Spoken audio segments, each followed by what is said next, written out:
Good evening. It says we're live, and apparently the music's still playing. I have all these new gadgets and stuff I didn't realize came with StreamYard. Welcome to Casual AF, the Oh, gaming did you stream. did you download?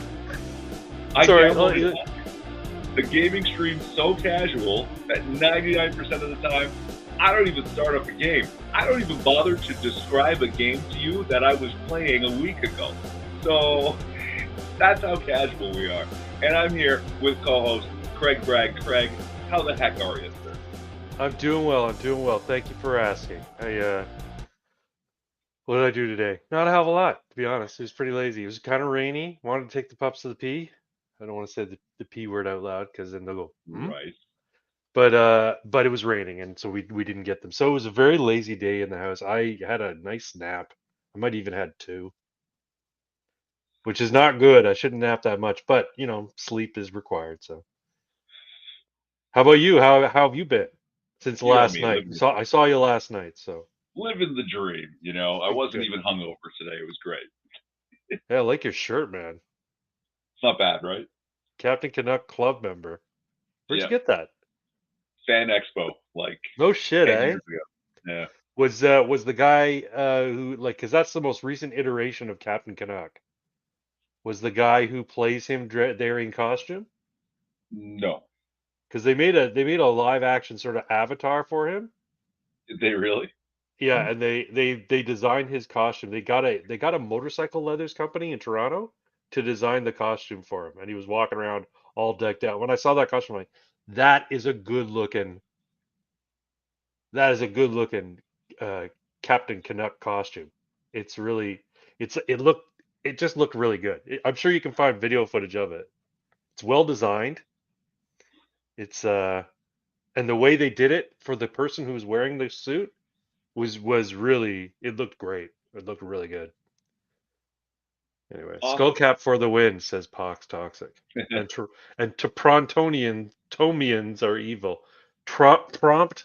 You can't spell, man. W.R. Costin. Toprontonian. Toprontomians are evil. You gotta put that up just for the spelling. It's like the worst race in the whole galaxy. Toprontonians. Sorry, I might be talking too loud. How Am I about the talking too loud? Prontonians? So? Okay. Good to see you, Costin. Good to see you, Pox. C-Mac might be in the chat tonight, she said. She's got some stuff to do. But yeah. Are they brown? Or what brown? I don't know what he's talking about. To Promptonians? Ayo, I'm lit. Zeppelin is her. Hey, Zeppelin is her. I'm not familiar with Zeppelin is her. He's got a wrench though, so he must be somebody you Got a know. wrench, yeah. Hasn't been around in a while. Again, Hey, somehow these notifications are making it out to the people who I haven't seen in years.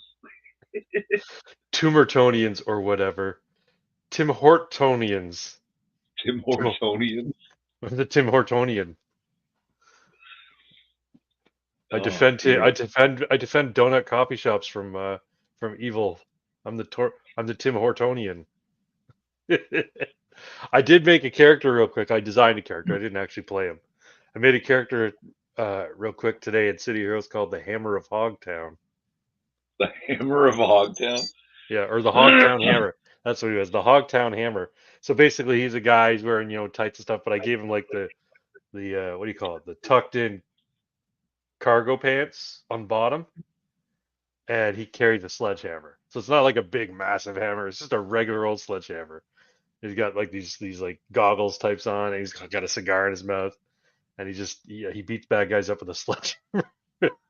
Like the shoveler. Yeah, I shovel well. I shovel very well. Baby, you shovel better than any man I've ever known, but that does not make you a superhero. Totally underrated movie. It's hated by most and loved No, by a few who are better than Miss people. Mystery Men is like right up there. It's actually like I'm happy it's a cult classic because I don't want it to be mainstream. It's just damn good. Yeah, it's fantastic. It fits because that's how they used to slaughter pigs before the nail gun, Yeah, says Fox Fox. Like, yeah, I guess that's right. Yep. Yeah, so maybe he's a character out of time. He used to he worked in a slaughterhouse. Oh, that reminds me. Fuck, I gotta see if I can find that video. You You're go gonna ahead show us though. a You video of a slaughterhouse now? no, the slaughterhouse Oh, guy. Have you seen this guy? I don't. No? I'm not sure. All right, well let me see if I can find him. But you keep talking and I'll see if I can find him. I mean, suddenly I'm thinking of that one where the guy's asking people in the street, "What's your body count?" And he asked this old, like 50, like maybe 55 or 60-year-old man, "What's your body count?" He says three. He says three. Really? That's it? It's like, well, how many did you want me to kill? Oh, where is it? No, it's this guy. He's doing man on the street videos. And he walks up to this dude who's got this like really sort of creepy smile. He says, "Hello, sir. How are you? What do you do for a living here in New York?" We're asking New Yorkers what they do for a living. It's like, I work at a slaughterhouse. And he has this really fucking creepy mouth face on his look on his Yeah, face. It's no, like, I think I did see that. I work at a slaughterhouse. Oh, what do you do at the slaughterhouse? I work the air gun that shoots a 6-inch steel rod into the head of the cow until it is no more. And he's got this really creepy grin on his face. Oh my God. There was a There was toxic a toxic spill in the split. slaughterhouse parking lot. The toxic waste in pig's blood gave him superpowers. That makes great sense. Except you don't want him to look like the Toxic Avenger. He looks like just a regular dude. That's So okay. Yeah. Well, we've missed you too. We miss a lot of our audience who disappeared and doesn't get notifications to our shows. So thanks for showing up. you want to know what's funny? So as I was searching YouTube for the New York slaughterhouse guy, you know what came up? Probably because it's tracking, like it's doing our what do you call it? Our um, real time tracking, right? Hmm, Of our a real time transcript of what we're saying. Casual AF 27 Freeze Palestine came up. you're kidding. Yeah, but now mind you, it's in my For You page, so it probably not be might not be part of the search. In any event, Oh, I'll okay. go. Regular dude with a pigtail. I think you could do that too, right? You can add I a don't know if you tail. can get a pigtail. You can get other tails though. I know that. Anyway, uh, yeah, City Heroes. I had some fun today playing on my own. I was just soloing. Candyman's up to level 17 now in City of Heroes. Nice. Yeah, fucking casuals. Yeah, no, I mean, if we're gonna talk a little bit about games, let's throw the banner up. All Because right, yeah, so like I was telling you, I've been doing a Warhammer campaign, getting into a Warhammer yes, campaign. I found some cool new mods that work with my cool old mods because it was crashing before, and now I've got replacements for it, so I had to start the campaign again. oh well, So that's okay. yeah, you get all new choices for your dude Oh, because for you're your making the avatar. generals for your group, and you're naming them after myself and Pox Yeah, and and, other friends of mine. and other friends. Yeah, But I'm gonna ask you. Okay, so I've decided we don't have to just be like sub commanders. You can be a literal general if you want. cool. Yeah, so it's up to you. I'll let you right because some people they just fit their character. You're a little more versatile. You could be a number of things, right? So if you want to be the general of the army, I I'll don't know do that that. I don't know that I'd be good in a military as a military leader. I don't think I could deal with the stress of being responsible for so many lives. It's not for me. It's not even that. It's I know what I'm good at, right? And yes, I can lead people, but I have to be in the thick of it, right? I can draw well. You want me to I lead from draw? the front. I'll draw. You know what? I'll draw all the tabards, all the banners that hang from the little poles there. I can draw those. How about Well, no, I mean here you're playing City of Heroes. You do the RPGs. It's the same idea. that? Yeah, Think of it as an RPG. Which role would you rather have in the RPG? General of the Empire, a captain in a general's army. I'd like to be. There's warrior priest, witch hunter, a huntsman. Is there a guy who like goes in and takes them all on by himself? um, some generals can, Yeah. right? Captains are pretty good. Like all of Yeah, these make me dudes a are. captain. Make me a captain with a big fucking sword. And I'll run Okay, it yeah, in. because that's the other thing. If you're a captain, do you want to be a captain with sword and shield, or captain with heavy armor and big fuck off 2-handed 3 foot long sword? No, heavy armor, huge fucking sword. Done. That was There one of you the go. mods that I just got, right? Nice, And nice. now I can. The old mod, it was one or the other. Now I have a selection, so I can choose, right? Sword and shield, or big fuck off short sword and heavy armor.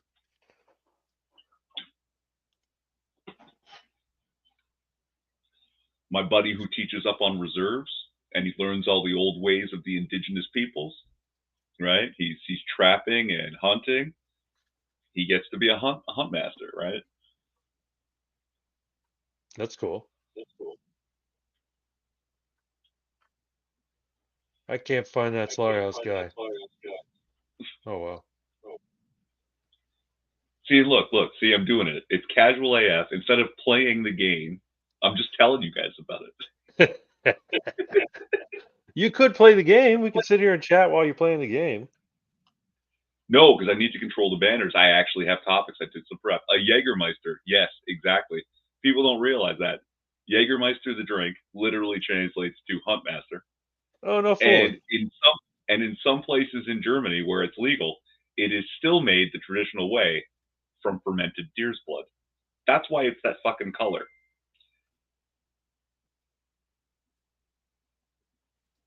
Are you frozen? No, not frozen. I'm reading something. I'm sorry. Easily distracted. I'm a bad person. I actually really like Jägermeister. I'd like to go to Germany just to try proper fermented deer's blood Jägermeister. Germany's kind of on my list and kind of not. I'd like to go to Germany for this historical, Yeah, exposure and cultural exposure. The problem is Germany's not really Germany anymore. yeah, Same with France. France is not really France anymore. I mean, the touristy areas are still, still the tourist traps, but the culture of France has been so contaminated at this point by bad policies, mass migration. It's just the same goes for Germany, and Germany's bad for crime. France is bad for crime. It's freaking terrible. So like all these, the only one that's really sort of maintained its culture that I kind of want to go visit, and it's actually on the top of my list, is Japan. I really want to go to Japan. oh yeah, yeah. Japan. The Japanese aren't afraid to just be outright racist. They're just like, no, Japan is for Japanese. Well, Have you you, seen? you think about it. It's an insulated nation with a culture that's that's very insular. It always has been, and the whole region they hate each other. They're essentially the same people, but they hate each other. Yeah, Chinese are not Japanese and they're not Korean and they all hate each other. It's insane. I mean, they get along, but you know what I mean? There's that it's like the Scots and the Welsh, and the Brits and the Irish. They're all they're all roughly the same people, but they hate each other for one reason or another. But for them, it's like they get along pretty good. But like Chinese, you listen to old school Chinese, they shit on Japanese like hardcore. well, I mean So it stands to reason that they're going to be racist against people who aren't even at all like them. You know what I mean? Like, no, it's a, they've got a lot of history of war.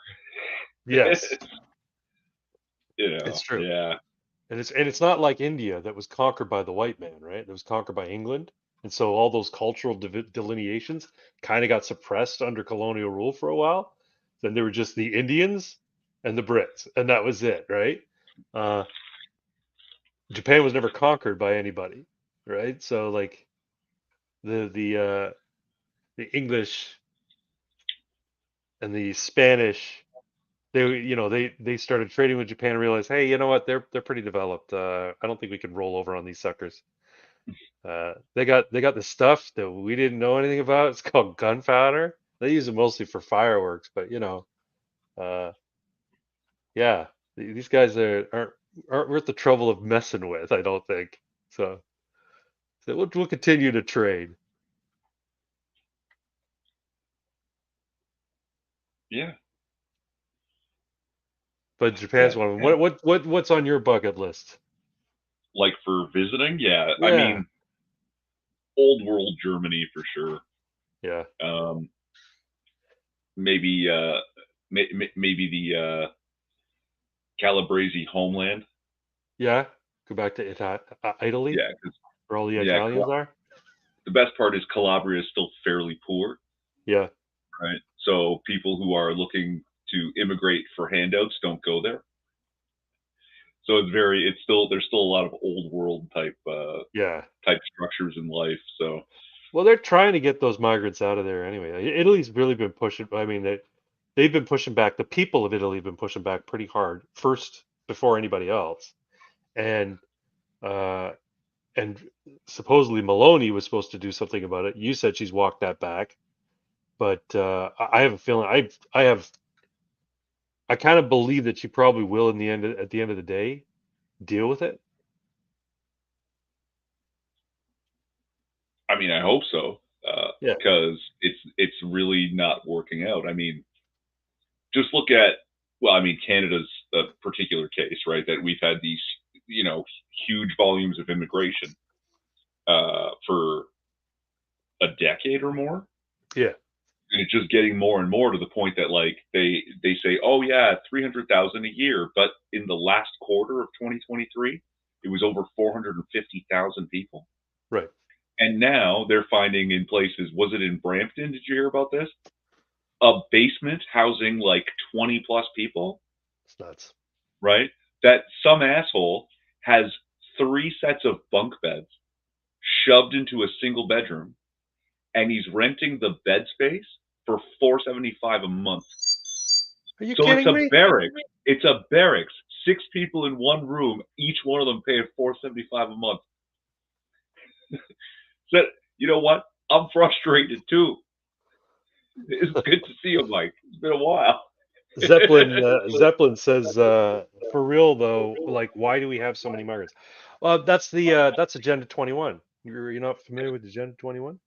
Because if we don't, we're racist. Uh, but I saw this video earlier, and I think I reposted it. forgotten Yeah, I did. Canadians. See, I don't get the fucking notifications, man. No, no, no. Forgot. What do you mean?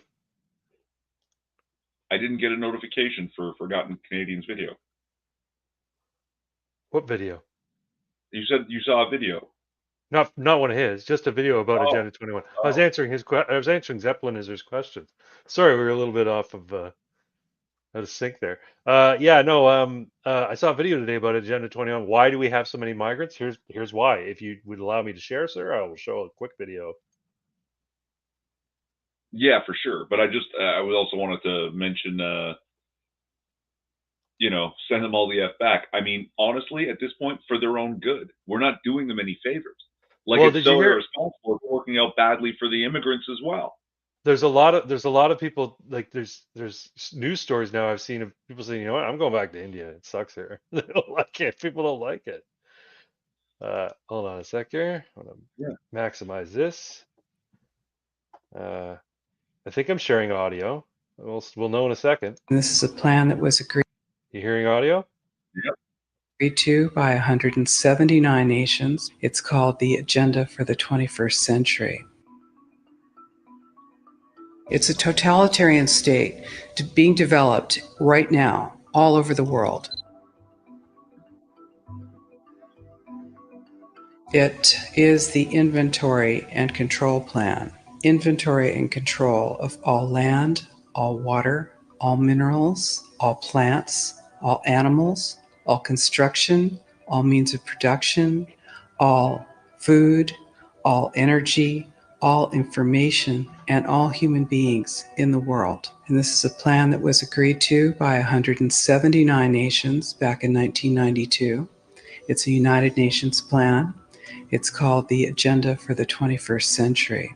And so many of us around the world think that, well, sustainable development, it just sounds so great.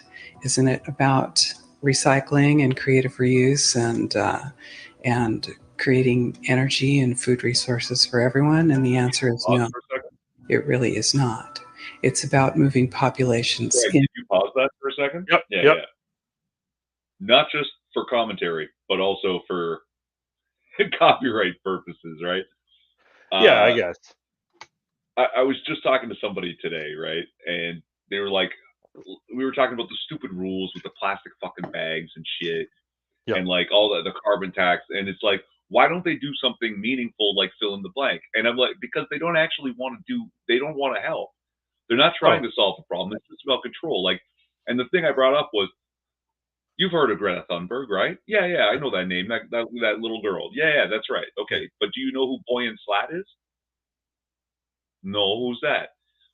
Greta Thunberg skips school and says, "How dare you?" And she's fucking famous. Boyan Slat in high school at like 15, 16 years old, he developed a boat that would power itself with the movement of ocean currents and collect plastic. Yeah. Why the fuck isn't he famous and being given $1 billion to build 1,000 of these boats and go clean up that fucking plastic island in the middle of the Pacific? Because they don't actually want to help. They don't want to do anything. They want to do this. Yeah. No, it's a racket. Fixing the climate is a racket. But going on with this, they explain why people are being shuttled around everywhere. Into city centers, concentrated city centers, and clearing them out of the rural areas. All systems have to be brought into harmony in order to control them all. Because when systems don't meet, when they're out of balance or not in sync with one another, they can't be controlled centrally. And the goal of Agenda 21 is one world government and total control from a central unit. Every nation that signed on to Agenda 21 has its local Agenda 21 plan.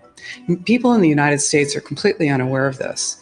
If I go out and talk about this, the United States press will attacks me and calls me, which is it's totally ridiculous. It is, but it's not a theory. It's a fact. Is that nuts? The three pillars of United Nations Agenda 21 are economy, ecology, and equity, the three E's. And everyone sort of thinks that they know what that means, the idea of social equity. It must mean that, well, everyone's going to have access to clean water and clean air, and no one's property is going to be used as a dumping ground because they are at a poverty level. But really, what social equity is about impoverishing huge portions of the population and bringing down the developed nations. Everything that we're looking at now is destined to collapse our economies. It's a totalitarian state being developed right now all over the world. And what major corporations want in this development is to be able to have full movement of workers without borders or boundaries, to be able to move their goods through without regulations, and to reduce wages. And so this is the goal. So this is what you find with social equity. And of course, economy and ecology is about, these are the three circles. So that's the idea. You get all people in the world, put into hive cities like in Judge Dredd, and and if they have, you get 100 workers in, New Zealand, and all of a sudden the company says, nope, we're opening up facilities in Kuala Lumpur. You're going to go to Kuala Lumpur. There's no need to hire local Kuala Lumpurians. You just move them. Just move the guys you already have. Treat them as poorly as you want, and force them to move. Force them to go to other countries. And in terms of what's happening right now with mass migration, the idea is you got to get them all, spread about and to the Western nations, because in order to have that social equity, it's not about lifting them up, about those developing nations up. It's about bringing the developed nations back down to their level, living worse. So everybody's living equally shitty. Yeah. Yeah, because that's like, I Economy. mean, Sorry, go ahead. if you did what is it like grade 5 or 6 math working with fractions? Yeah, Lowest common denominator. That's the yeah, only way to even it out. Yeah. right, right. Ecology, and social equity. And where they meet in the center is balance. But really, that balance is a communitarian balance. So it's not balance of well being of the people. What it is it's a balance for corporations so that they can exploit and control and have populations in an area, in tightly packed, dense areas, so that they can be surveilled and managed. And this is what that balance looks like as far as the development of a totalitarian state is. The mainstream media is owned by 5 major corporations, and you're not going to get this information from the mainstream press. So you need to be your own press. You need to educate yourself. Educated. You need to get out there and educate your neighbors, your community, your real community. You need to help your children understand that they're being indoctrinated from pre-kindergarten to postgraduate school. Okay, just to interrupt real quickly about that. You want to go out? So the indoctrination, I wanted to touch on that. I think that's where all of this uh,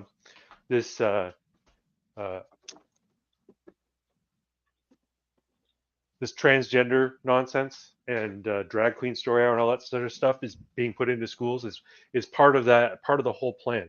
I think it's chaos agents. I think basically they want to cause chaos. They want to if they can cause a bunch of kids to become castrated or infertile along the way, great because it reduces the population. Hmm. But the idea is they want the only way that the Western nations are going to fall is if their entire set of values and beliefs are completely upended and nobody and so it's like Yuri Brezhnev says that the demoralization of a society, they want to Hmm. demoralize the society, and they do that by just turning basic reality on its head and making the conversation about inane nonsense ideas and the most common and basest emotional response to situations so that these people can be more controlled and ultimately kill each other, at least in a large scale, large enough scale to have an impact on the total global population at the end. Yeah. I could be wrong though. No, but there's one family behind it too. Trump. Rothschilds. Oh, the Rothschilds. Yeah, The well, one of them died recently, eh? 8 left. Just got a whole lot richer, each one of them. But at that point, does it even really matter? Like they're so rich, like they could rent God for crying out loud. They're that rich. These 8 people now, was 9 until recently, but these Yeah. 8 people control half the wealth in all the world. And when Yep. they do richest people in the world and they show you Elon Musk and Jeff Bezos and Bill fucking Gates, they're just leaving the 8 Rothschilds off the list. No shit. Well, yeah, because otherwise 8 of them would be the Yeah. Rothschilds. It would be 8 Rothschilds at the top, and then followed way behind would be Elon Musk. Yeah. I'm poking this instructor in the dick. Anyway.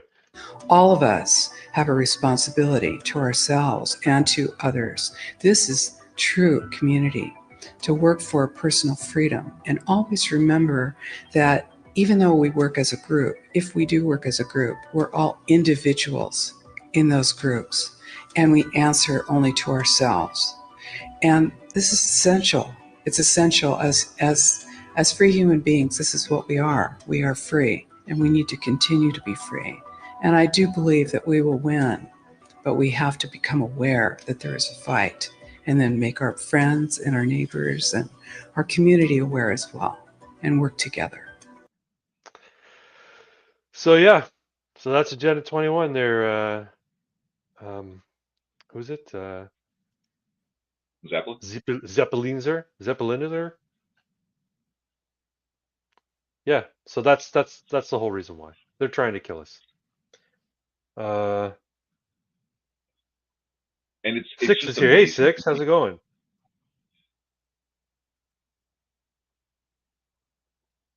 It's just amazing to me how many people fall for the bullshit and all the economic crap that they're going to do this economic policy and it's going to help, right? I think I was trying to touch on this last night, but I was real drunk, right? And like the whole story of our economic policies, right, especially in like U.S. and Canada, is sort of like the story of the old woman who swallowed a fly. And then Yep. she swallowed the spider to catch the fly, and swallowed the snake, the frog to catch the spider, followed the snake to catch the frog, swallowed the bird to catch the snake, swallowed the cat to catch the bird, swallowed the dog to catch the cat. Bitch should have just induced vomiting, undid the original thing, right? And one of the big things was opening up trade with other nations that have really poor standards of living. Yes. And manufacturing immediately starts to move over there because they can pay the laborers nothing. Right. Right? So you lose manufacturing jobs in developed nations. So people who used to have good jobs now have to go get shitty jobs.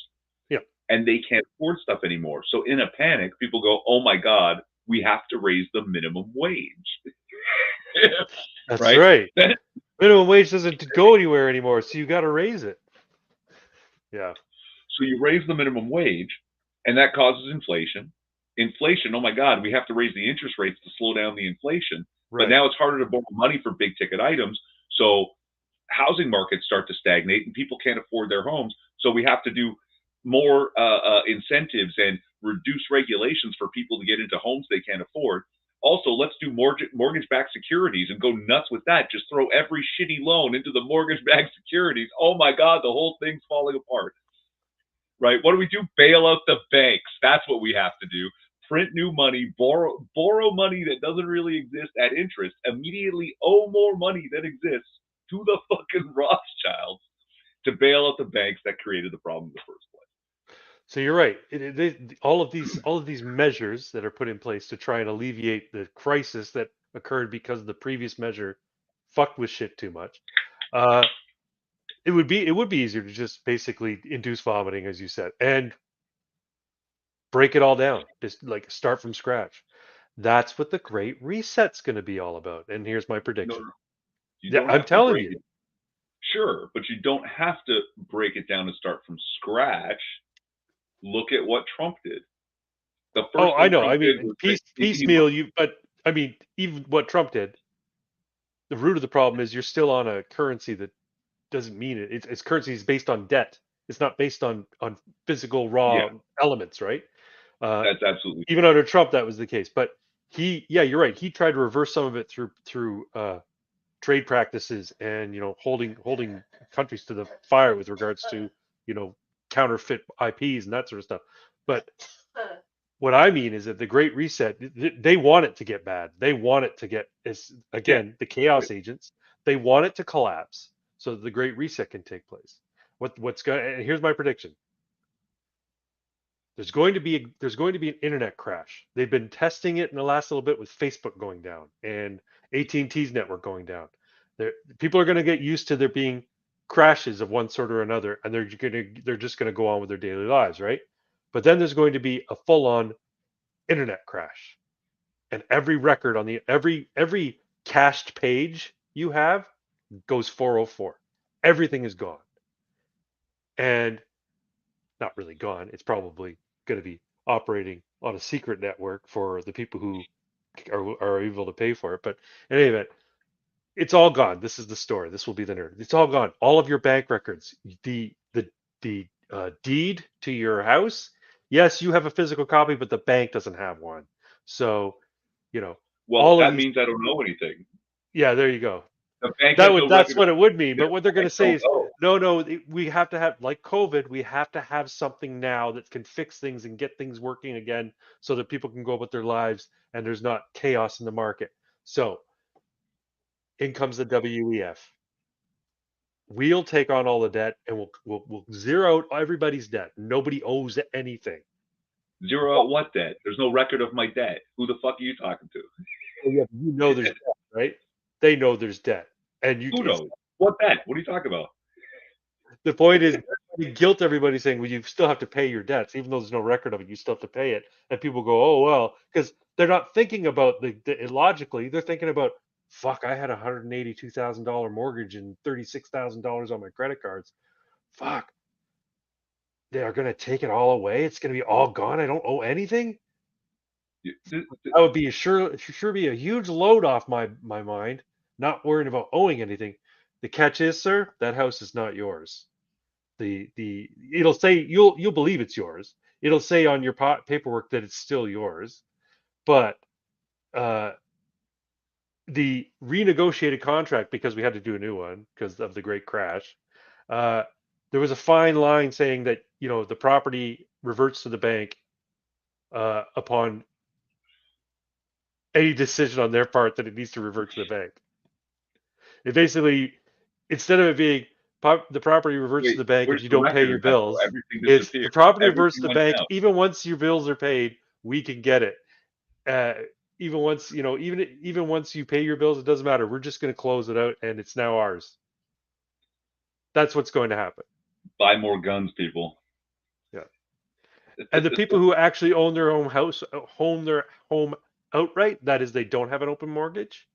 What's going to happen is the value of these houses, because they're all going to be bought under one umbrella company or organization, they're gonna plummet because they're going to make them plummet, and then But here's the your other house thing, is going to be Craig. worthless, and they're going to want you. They're going to force you to sell it, basically. There's one more step, Craig.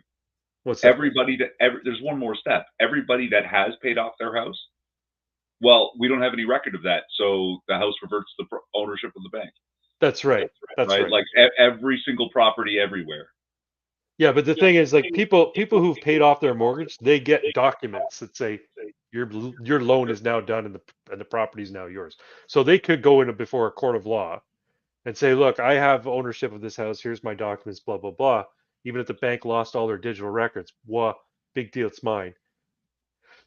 But so I think what they're going to do is they're going to manipulate the mortgaged homes that they take, and they're going to liquidate them at a point where the people who actually own their property outright are going to be strongly encouraged to sell.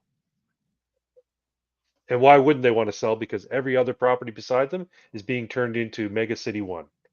So you'll have this one little house sitting right beside Mega City 1, and all the crime and filth for Mega City 1 is going to be right around your neighborhood. So you may as well just sell it to us, and that's how they're going to do it. I'd rather live in a car. Property tax is a horror. Trillions of fake dollars. Yes, absolutely. Yeah. Well, you've seen, I think, did I hear this right? Quebec farmers are taking after their French brethren over in Europe, and they're starting up. They're driving the tractors in. Good for them. Are they going to spray manure and hay on everybody? God, I hope so. When I saw that, I was like, that's hilarious. Because, I mean, like, who do you get to clean that up? Like, seriously. The people in the city are just not used to that kind of, like, organic matter being in their presence like that. Nope. They live in relatively sterile environments, right? Apart from the piss on the sidewalk from the junkies, but they're not used to masses amounts of manure and rotting hay.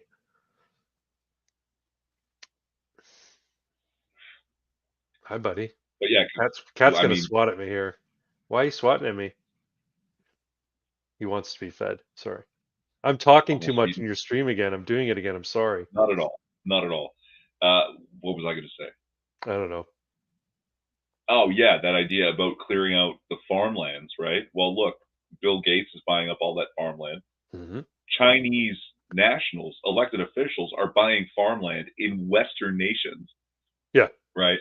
And with the carbon tax, like in Canada, and there's some kind of tax they're doing. Is it a carbon tax in Europe? And that's something similar. Something similar. Well, they're having a lot of they're also having a lot of legislation with regards to, like, nitrogen, which is needed, and manure and like fertilizers. Basically, they're putting bans on fertilizers and stuff. And the farmers like, fuck you. And according to your video, that's how you empty out the rural areas. People can't afford to be farmers anymore. Right.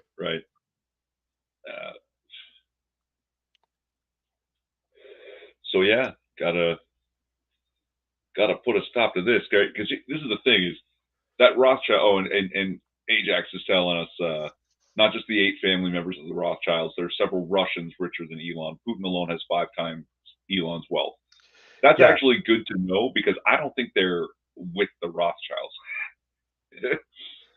I don't think so either. I don't think Musk is, but he could be like a patsy, right? He could be like, no, I want to go to Mars and do all these wonderful things, and in reality, he's actually like, it's an act. He's actually pretty evil. You know what I mean? Like he's I in don't know. line He's with too the autistic to be globalists. evil. Remember, it's autism versus narcissists and psychopaths, right? Hi, buddy.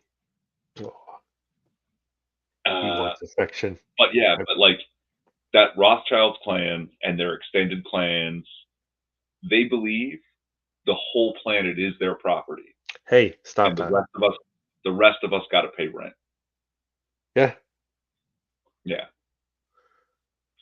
But circling back to Trump, even in the fake currency system that we're having, Hmm. putting tariffs and making the trade itself fair or fairer did Yeah. have a huge effect, Of course. Yeah. right? Like suddenly a whole bunch of projects, tens of thousands of projects that were shelved because the business models were good, but you can't compete with overseas labor. Right. So they never took off in the US. Suddenly it was like, wait a minute, we don't have to compete with overseas labor costs. This becomes viable.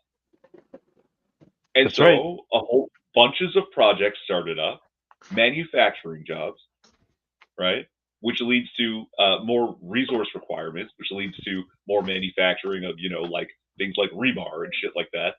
And which means we need more fucking materials coming out of the ground. All kinds of jobs were created. And it was it within the first 18 to 24 months, unemployment among Black and Latino people dropped to the lowest it had been in the history of the country. That's right. That's right. And when you saw the Democrats at the State of the Union, when he pulled out that fact, they were so angry. They hated the Yeah, fact that he said that. yeah. You could see the miserableness on their faces, which is funny because that's something that should have brought the entire House to standing ovation. Like that is a monumental thing, right? But you see the looks of faces of Democrats and like, oh, every Black American should look at that and say, I see. They really don't have my interest at heart. I'm not voting for those fuckers again. I don't care that they're the right skin color. They don't want the problems for us fixed. No, because if the problems are fixed, why do they need them? You don't need the Democrats. You don't need the liberals if the problem is fixed, right? True. They'll give you a band-aid and leave the problem. So the next election cycle, you need another band-aid. Well, it's like there's a lot of debate right now, a lot of discussion right now here in Canada. Stalemate IB's here too. About the safe supply policy that the Liberals put into place in BC and mainly BC. I think it's Yeah, mainly BC. But the Toronto. idea is Toronto as well. Yeah, The idea is the street drugs that people are getting are dangerous. They're cut with all sorts of nasty chemicals, and so they shouldn't be taking those. We don't want them to die of an overdose. So instead, let's give them the good drugs that we know are clean because either we manufacture them or pharmacies are manufacturing them, and they're getting a kickback from the government for manufacturing them. And we'll give them that stuff. So don't fight the addiction, feed the addiction. yeah. And so that This is clean meth. it's a No offense. constant it's a constant influx of laundered pharmaceutical money. The pharmacies get rich being drug dealers on the streets.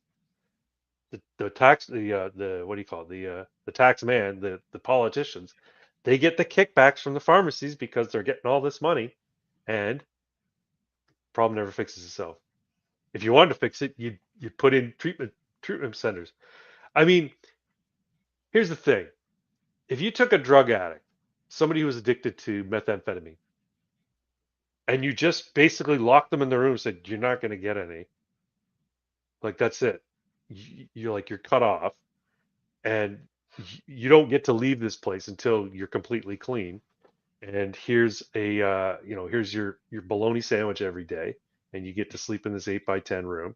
Like, yeah, okay, you haven't hurt anybody, but the drain you're having on society is that you are costing us more money than it would cost us to put you in here for 20 weeks and get you completely clean and sober and make sure you're on a plan to stay that way. It'd be much more beneficial, not only for you, but society as a whole. Maybe. I don't know. All I know is it probably wouldn't work. Right? What? Treatment centers? Mandatory treatment centers? A drug addict who's not ready won't be helped. You could do this to a person who hasn't decided, I have to get off. Like, I have to stop doing the drugs. And you'd let them out, and almost immediately they'd just start doing drugs again. Maybe. Like, yeah. But there are successful treatment programs out there, addiction treatment centers. Sure. But they're all for profit for insanely rich, right? But when people want to get off the drugs, they work. Mm-hmm. Right. Like, how many psychologists does it take to change a light bulb? Just one. But just one. But the light bulb has to want to change. No, I hear you. And that's why you see so much recidivism. Yeah. For drug addicts, right? So a rich Hollywood person goes into some spa for rehab, detoxification, and they come back out, and like you said, within 3 months they're back at it again, kind of thing, right? They were forced to go there. They were sent there by their agent. They were sent there by their, the movie producer, whatever. Say, look, you can't do this. It's ruining my career too. So we're putting you in here. Yeah, like it's done as a PR stunt as much as anything else, right? And sometimes it is. Yeah. But yeah, we could abolish property taxes by constitutional amendment on the state level in the USA. Yep. I don't know about that. So your state constitution could say we are not going to remit federal income taxes to the federal government? The states have that power to say property taxes. I don't think it would be a federal property tax, right? Like our property. Oh yeah, I guess they're local. Property taxes are typically local. You're right. You might pay provincial and municipal, or in their case, state and county. Fucking Olivia Chow. Oh. That's our mayor in Toronto. Upped property tax by over 10%, and did it just about a few weeks before property taxes were due. Yeah, that's bullshit. Right. Yeah. See, another part of the Agenda 21. Oh, couldn't pay your property taxes? Government now owns your house. Get the fuck off. And we also have this vacant residency tax, vacant residence tax. So if you're a property owner, right, and like you're a landlord, you rent, and one of your properties is empty, you have to pay an extra tax on that. Now, here's the kicker. If you only have one residence, you have to declare you live in it every year. You will not be notified. You won't receive an email. You won't get something in your mailbox, your letterbox, telling you don't forget. And if you forget, they'll fine you. So what do you mean? So you have a single resident, I should say. I live in this house. I don't own any other houses. I've declared this year that I own this house and live in this house. Yeah. If I forget to do it next year, even though the government won't remind me, the city of Toronto will fine me for not declaring. Yeah.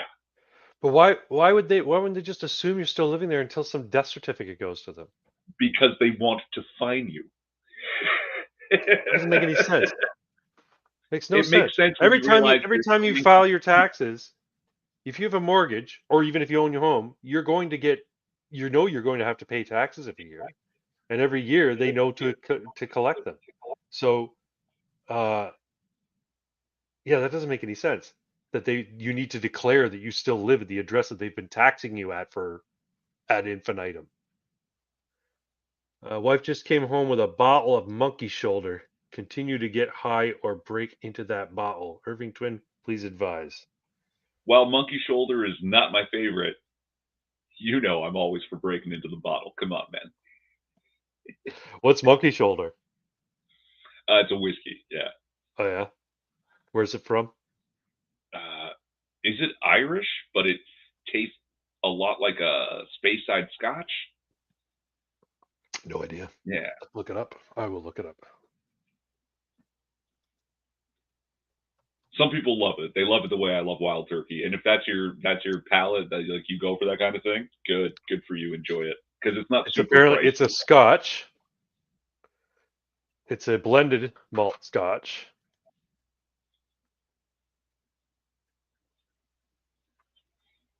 Are you kidding me?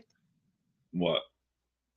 I try to go to the Monkey Shoulder website and it says, "Oh, are you old enough to be here?" I'm like, Are "What? you old enough to look at liquor? Yeah, am I old enough to look at liquor?" Well, because they sell it too, right? I like the bottle. It's very archaic, and I like the little detail on it. I assume they're not metal. I assume it's painted plastic. Yeah, that's a cool looking bottle. Not gonna lie. Blended malt Scotch whiskey, batch 27. 40, does that say 40 or 43% alcohol? 100% malt whiskey. Oh, it's malt liquor.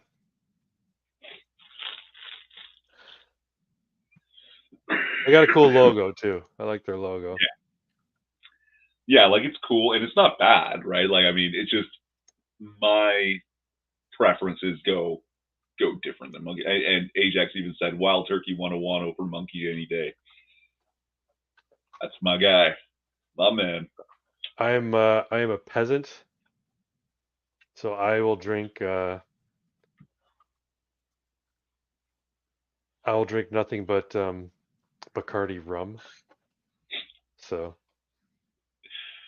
See, but that's the beauty of something like Wild Turkey, yeah, right? I It's don't drink it for straight though. You drink it straight. it's for peasants, right? It's a bourbon should be an everyman drink. It should not be expensive. Like there shouldn't be no such thing as top shelf bourbon. Bourbon should all be on the one shelf. Yeah. Yeah. That's why like sometimes like there's these like $90 $100 bottles of is it Angel's Envy or something, and Yeah, there's yeah, yeah. Elijah Craig something or other, and I've But tried some even of them, and it's like they're but not that much like even when I'm drinking whiskey, right? Like I'm just yeah, so I normally have a rum and coke. That's my drink of choice. I'll have a rum and coke. And sure, it's Bacardi or Captain Morgan. Whatever rum's available, yeah, but I don't go in for fancy rums like even Kraken, which isn't a fancy rum, it's just a spice rum with a funky bottle. I would prefer just to have Bacardi white. That's it. That's just me.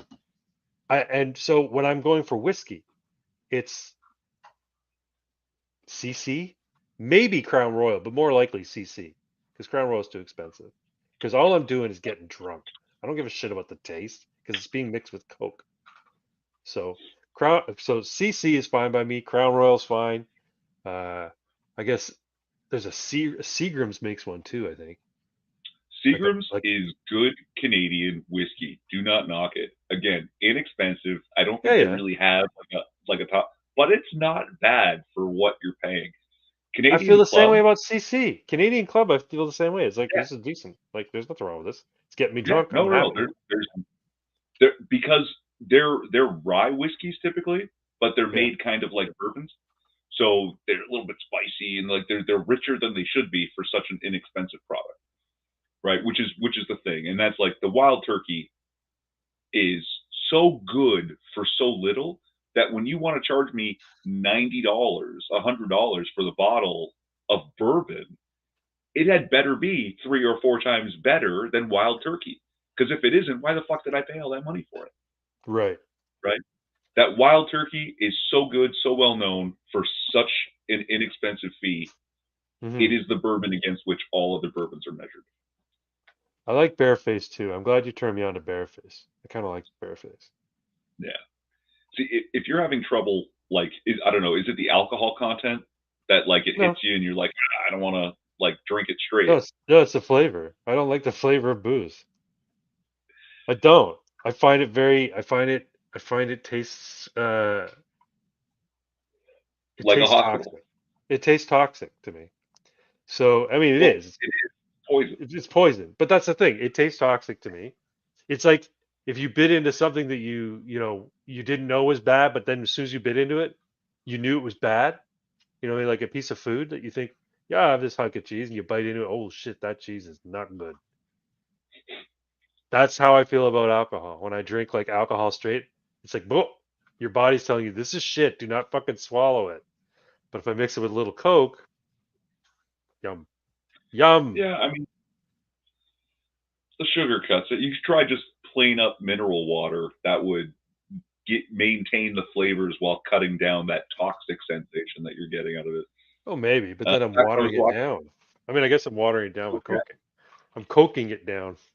But Coke, you've got sugar and caramel flavors and stuff like that. Mhm. You can avoid that just a little water to make it more palatable and actually like taste the stuff that's going on in there. I Back don't when I think was I'm having walking through trouble. downtown Louisville, they were selling bourbon Twinkies. No, I didn't try any.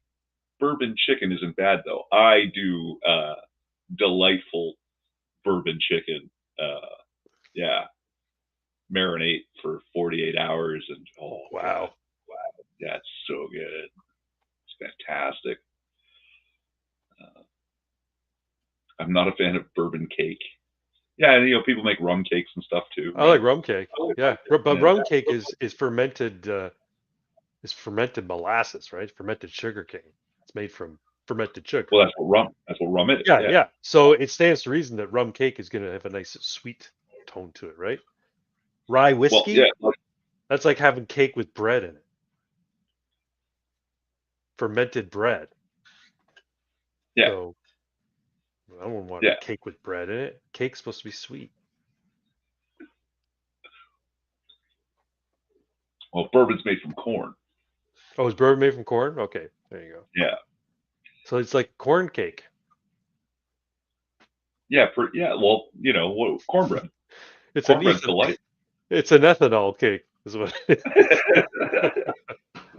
Yeah, Yeah. but what is it? No less than 51% and no more than 79% sweet corn sour mash. Okay. That's what These qualifies it are as the rules. bourbon. Yeah, along with a couple of other restrictions, like for example, it has to be made in the state of Kentucky. But I don't know that I don't. Well, Kentucky bourbon has to be made in Kentucky, but bourbon does All not. bourbon is in Kentucky. That's why Jack Daniels, which is made exactly the same but in Tennessee, is called Tennessee whiskey. It So doesn't there's meet the no. criteria. It cannot be called bourbon. So what I'm saying is, so every bourbon bottle that gets sold on the shelf is coming from Kentucky. Kentucky. If Yeah. it says bourbon on it. Yeah.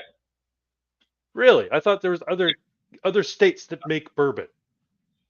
No, unless it's And they changed call in it the and they past call few it years. bourbon, and maybe Kentuckians don't recognize it as bourbon, but there's no law that says bourbon is a product of Kentucky and only Kentucky. So there literally is a law that states this, to the point that United States will not trade alcohol with other countries that produce something they call bourbon. Interesting. Yeah, you have to stop calling it bourbon, or we won't buy your product ever. And Scotland does the same with Scotch. Well, I can understand that. Scotch is whiskey, right? Yeah. But you can't call it Scotch unless it's made. And their rules are even tighter. All the bottles have to come from Scotland. The water has to come from Scotland. The labeling has to be done in Scotland. Wow. All of it. Yeah. Now, I guess that's the same for like things like champagne, because champagne is specifically wine from a specific region in France, Yes. in France.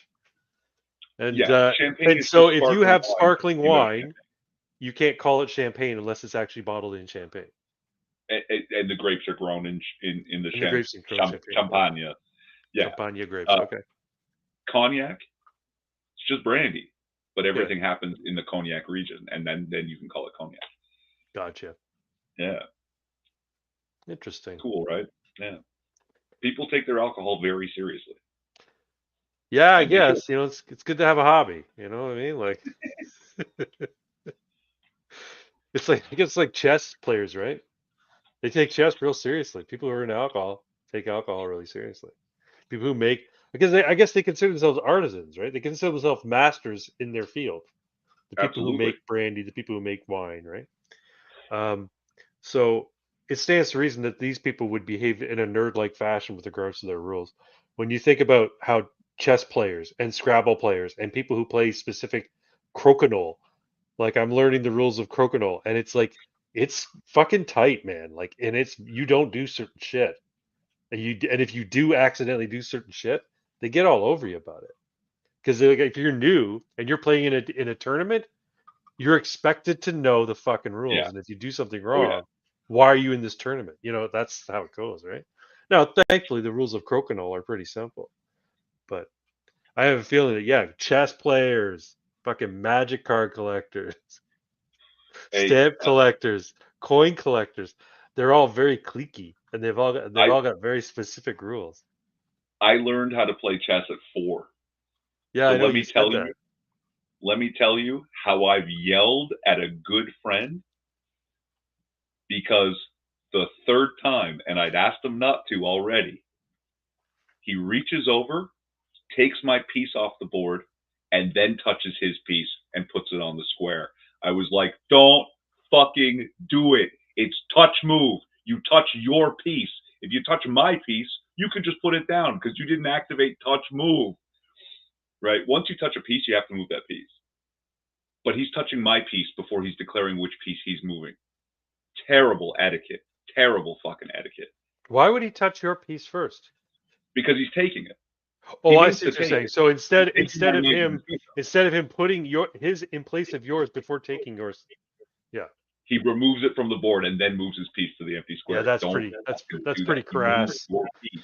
That's that's those street chess players. Who the fuck do they think that they're all acting like they're in the hood? Drink and smoke what you like and forget what anyone else says. Let the snobs be snobs. Yes, you know what? This is true also, right? There was a story of a sommelier. Mm-hmm. He did this whole fucking movie and prank where he called in all these other sommeliers, world famous or whatever, and he just tricked them all. He served a white and a red wine, but the red wine was the white wine with a different label put on the bottle and a few drops of red dye. They described the two wines entirely differently. He swapped the bottles from the $12 wine and the $200 wine. And Yep. again, they talked about how this one in the $12 bottle, which was the expensive one, was swill, and the other one was just so phenomenal, so wonderful, right? And he exposed the whole thing as complete bullshit. Sounds And like it. everybody knew, and then they just sort of covered it up and it went away. And they all went back to being Psalms. And he's excommunicated. He no longer has credentials as a sommelier. A bunch of faggots. Um, But that's it's absolutely brutal. true. If you like that one $12 bottle of wine, good. Yeah. As long as you're you literally enjoy it or you don't, right? Baby duck. Baby duck, is that a Baby duck inexpensive wine. wine? It's a very inexpensive one. Yeah, it's pretty cheap. And then there's what's the other one? Spumante Bambingo. There's worse things, Spumante Bandino. What is it? Bambino, Bambingo? Bandino. Bambino. Bambino. Spumante Bambino. Yeah. I remember the commercials for that one. You ever see the commercials for Spumante I can't remember. Bambino? I don't recall. Let's see if I can find one. but yeah, like I mean, I like myself a bourbon. I also like Isla scotches. Anything with that heavy peaty flavor. It can be very what's the word? Pungent to people who aren't familiar with it, and they'll like when my buddy, I first introduced it to my buddy. He's like, "Oh, it smells like a fucking hospital." But after a while, he came around, right? Okay, and while we're at it, County. here it says, fun fact: there's a county in Kentucky called Bourbon County. Yes. So when they started producing this corn mash whiskey and sending it upriver Yeah. to other places, the shipping companies would be pulling all the barrels of this whiskey off, and they'd all be stamped Bourbon, Bourbon County, Bourbon County, Bourbon County. So the name just sort of stuck. What's really funny is while that is the birthplace of what we know as bourbon, there are currently no distilleries in Bourbon County. Yeah. Yeah. That's interesting. Mm-hmm. All right. Let me share something, if you will. Sure. Spumante Bambino commercial. That's right.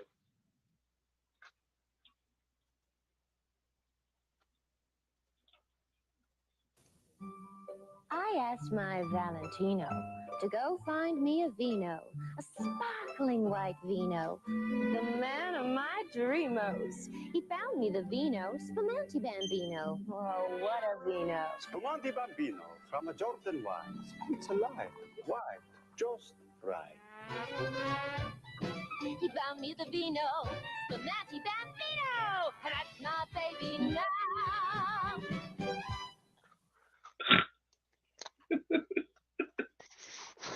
That's fucking terrible. Hey, man, that was the 80s. That's what you were exposed to when you were living in the 80s.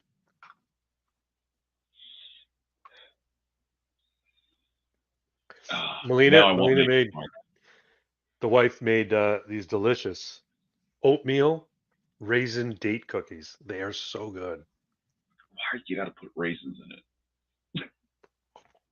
It's all raisins. They're like nature's gummy bear. They're delicious. There are two things that I like that I cannot mix with other things. One is raisins. The other is banana. You can't eat them. No. I eat them on their own. Mix them with something, and I hate them.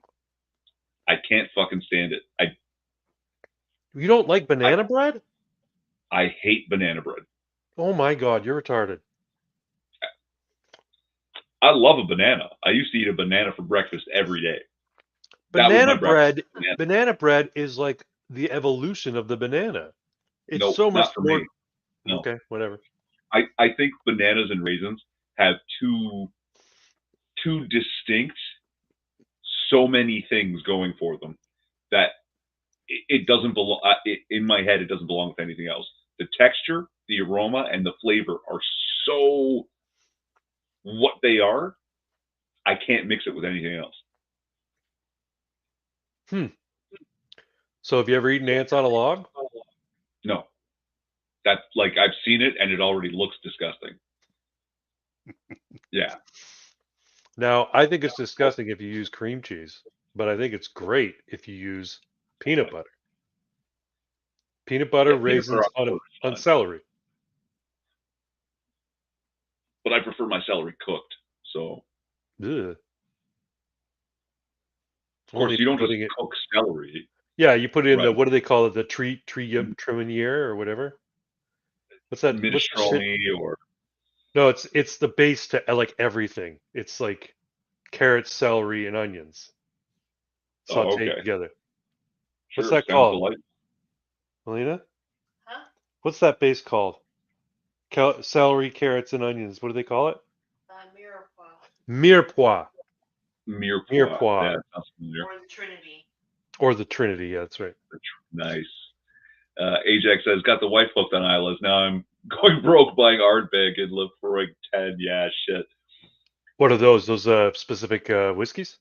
Isla Scotches. Yeah, they're very peaty. Ardbeg is so good though. Like the color, it's like it almost the color of apple juice. Like I don't know how they get all that flavor into that very fair fluid. And Lefroy is a staple for any Isla drinker, right? It's an easy go-to. But the thing is, I don't know what he pays in the States. For us, these are like $100 bottles. Yeah, I don't know. And then of course there's the Lagavulin 16. I think we pay like $150 for it now, but it's nice. It's good stuff. See, my dad likes single malts. So he like when I would buy him a bottle, I buy him like Glenfiddich or Glenlivet or one of the other famous Scottish single malt whiskeys. I'm guessing those don't even compare to what you guys are talking about here. The Islay and the Lefroy. Single malt means something specific and isn't necessarily speaking to the flavors and aromas, but definitely speaking to the quality, because single malt means it's made from malted barley. But single means everything happens in a single distillery, a single location, right? So it's mashed, it's distilled, it's aged, it's bottled, all in one place. So it's not like we've got multiple distilleries and then we throw all these barrels into a warehouse for, 10, 12 years, and then we pull all these barrels that came from multiple distilleries and mix it all together. That's blended, right? This is single malt. It all happens in one place. Everything is like it's just one big operation. But yeah, it's your regions in Scotland, or what determine your sort of like what I'm looking for, like the palate, right? No. And then sometimes, they even blend regions to get like different kinds of things. So like Islas are known for being very peaty. It's a swamp. All of Isla is a swamp. It's just a peat bog. And like these. You ever play baseball? Yeah. Okay, you know how sometimes when you're out in the field and you're waiting, you might put your face in your glove and take a big whiff of the leather because it smells nice? Now imagine it was on fire and smell it again. That's what Islas smell like. Oh, yeah? Yeah, and they taste like that. You're drinking leather and smoke. It's so good. So why don't they make whiskey glasses out of leather? Why don't they make them out of leather? Yeah. Because then they wouldn't be glasses, they'd be leathers. What's that? They wouldn't be glasses, they'd be leathers. Yeah. Well, that's what I'm saying. Like, glass is made of glass. You know what I'm saying? A whiskey glass is like a tumbler, right? Yeah. But what I'm saying, why don't they make a leather tumbler to drink whiskey out of? I would drink out of that. I'm not gonna lie. Yeah, there you go. So there's a marketing thing for you. You can sell it to all the whiskey snobs. Like myself. Yeah, you could explain the reasoning behind why it was done, and you could give all the bullshit things. About people found. 76% of respondents found that they enjoyed the flavor and what do you call it? Not the aroma. The what do they call that smell? Yeah, the aroma, aromatic. The aroma, but what do they call it in like wine appreciators call it a bouquet? The bouquet. Oh, bouquet. The bouquet. Yeah, you could talk about how it actually improves the taste, and so many people who tried it out of these leather tumblers found it improved it, and all the bouquet and everything. And you can market it like that, and then all the snooty people go, oh, isn't that interesting? I can have leathers at my bar side, and then when my friends come over, don't know anything about my Scotch, don't know anything about Scotch, I can be all superior to them by talking about why I have these leather tumblers. It would be called a skin, and that high in alcohol content would split the leather. So you give it a special treatment. You give it a special treatment. like a food grade polymer base inside that would like, seal it. Gotta see. Because I mean, well, think about it. If you're buying leather, if you're a leather person that likes leather jackets and stuff, Yeah. half of your draw to it is the smell. Yeah. Yeah. Because Skins are okay. God for knows fun. it's not a fancy, expensive skin like a mink or a sable. It comes from cows, for Christ's sakes. Skins are okay for wine, not booze. Yeah, because I guess you can have a wine skin. Yeah. Yeah, but did they ever treat the wine skin? Did they ever treat the skin on the inside before they started putting wine in it? They must have done something. No. There must have been some vegetable tanning in order to get it to that point. Well, I mean, it's tanned leather. It's not just skins. Yeah. That's what I'm saying. So it would have to be food grade, whatever tanning process it would take. Right? So anyway, I'm overthinking it. I just thought it'd be a cool little snob gift you could have. If it worked, yeah, I would drink out of it like an asshole.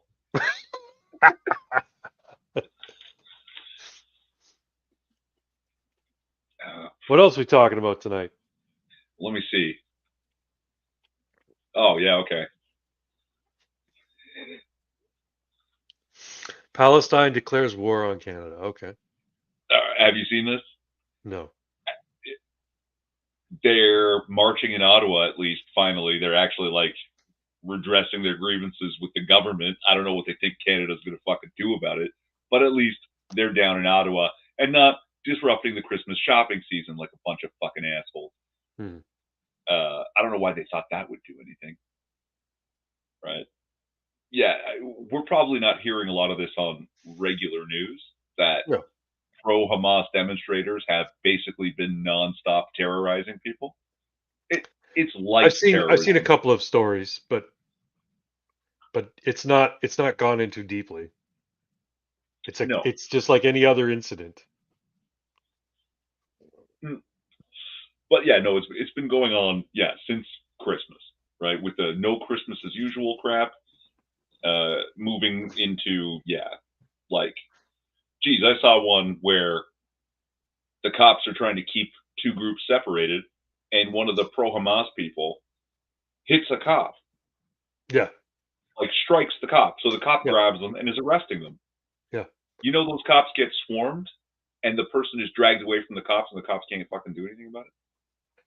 Yeah, well, that's what they did in Europe. de-arrested That's what they do in Europe. So it makes perfect sense that they do it here. And now they're building scaffolding with big old sound equipment right in front of Parliament. Geez, I wonder how long until the Emergencies Act gets invoked and they all have their bank accounts frozen. Is it I'll never? tell you, it's probably just a hunch. It's probably not going I know. Green Ajax, are the goat rectum enthusiasts mad at Canada? Yeah. They're mad at everybody. Yeah, no, they've said that Justin Trudeau is complicit in genocide while they chant for the genocide of Jews. It's amazing. Yeah. It's just, like, because they went from shopping malls to streets to synagogues.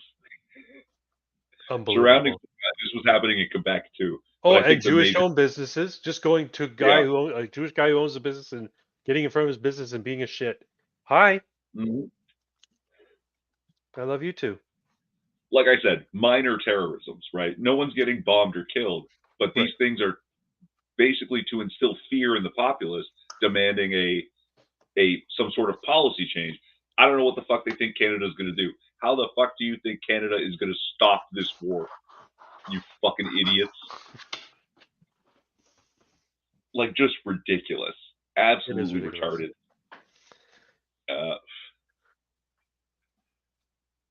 So, we'll see. They're marching through. This was today. They were actually on the march. I think I have some video queued somewhere. Oh, let's see it. Yeah, let's pause that a second and make it. Oh no, that's the wrong one. This one. Yeah, okay. So you're paying for StreamYard now, I see. No, they gave us some stuff for free. Oh no shit. Yeah. So have you got a brand? Have you got a brand tab on yours? I have a tab. I don't know if I can use it. So you'll have a chat. Yeah, there's a bunch of different categories. One of them is brand, and brand allows you to put like backgrounds and shit on. I basically went to see what I was missing, and then I realized, hey, some of this stuff works. Okay, are we ready? Go for it. No sound right now. There we go.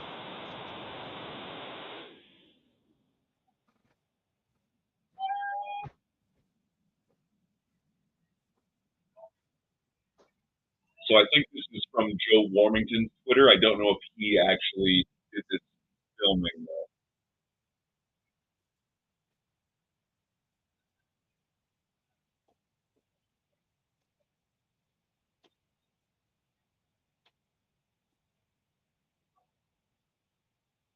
And I still don't know what it is they think they're going to accomplish. Like, what do they think the Canadian government is going to do?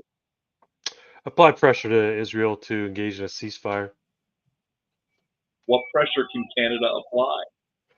Canada's not a It's player. true, and it's true, and not only that, but Justin Trudeau is a joke on the world stage. But this is all they have, right? This is also, like you said, a soft form of terrorism. Put a foreign flag in your hand, gather en masse, and get the media in front of you to show that you are a force. And when people see that flag in particular, they think scary Middle Eastern who's going to blow us up. So that's not lost on them. When they see that crescent and star, the star and crescent there, that's what people think, and they know that that's what people are going to think, and that's a form of like intimidation. What is that? That black flag. I don't think we get to see it all. It says Kill kill. I don't know. Did anybody else catch it while we were talking there? I want to see if there's a better shot of it here. They didn't stop arming genocide. There's that banner. And is it the back of the other banner? Or is it a different? No, because it was being held. It was being held. Let's see.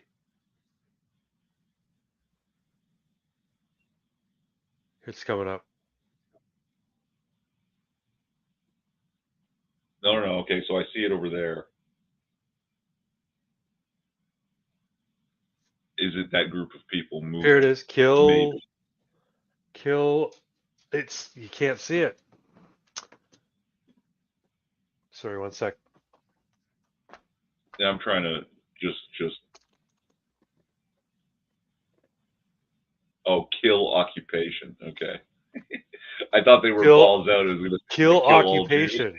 Well, yeah, they are essentially, because they consider the lands of Israel to be occupied by the Jews. So they're talking about killing the occupation. Talking about killing the. Yeah. They think that oh, am I losing you? Jews that live in certain areas of Israel are living on Palestine. Actually, they think all of the area is Palestine. That's why they keep saying from the river to the sea.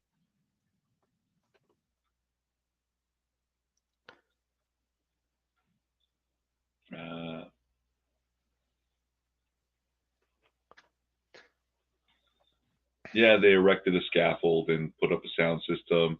For some reason, they think Spider-Man is on their side as well. What? I don't quite understand the reasoning, the motivation for this. Like, do they just need a superhero, or what? I'm not I'm not Where sure. are you seeing that though? I want So to see the it's picture. oh shit, it's right here.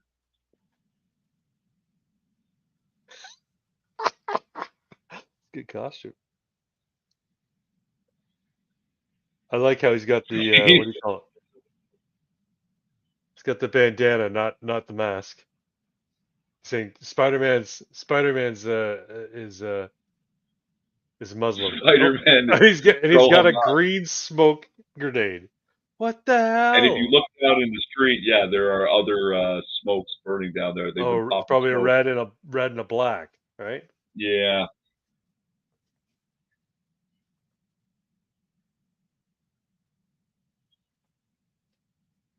Brother. Man definitely does not take part in any of this, just so all you weird fucking Arabs know. Spider-Man doesn't care about the Middle East. That's He's right. really, That's right. mostly he's just focused on New York. Come on. And he certainly doesn't care about Canada. Yeah. Why is he Spider-Man going to is huge Ottawa? in the Middle East and Latino countries. That's fine. Yeah.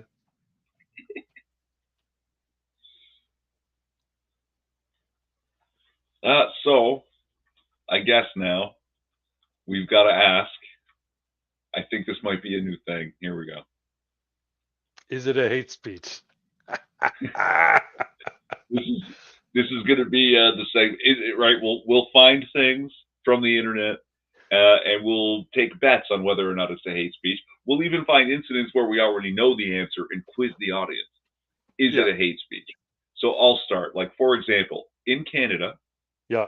if a not white person screams, "I hate white people," and punches them in the mouth, knocking out teeth, is that a hate speech? I would say personally, I think it should be considered a hate crime. You would think, right? Yeah. You would think Because it's that this is assault in fact, combined with a racist phrase, right? yeah, it seems to make sense on the surface. But here we go. This is actually an old story.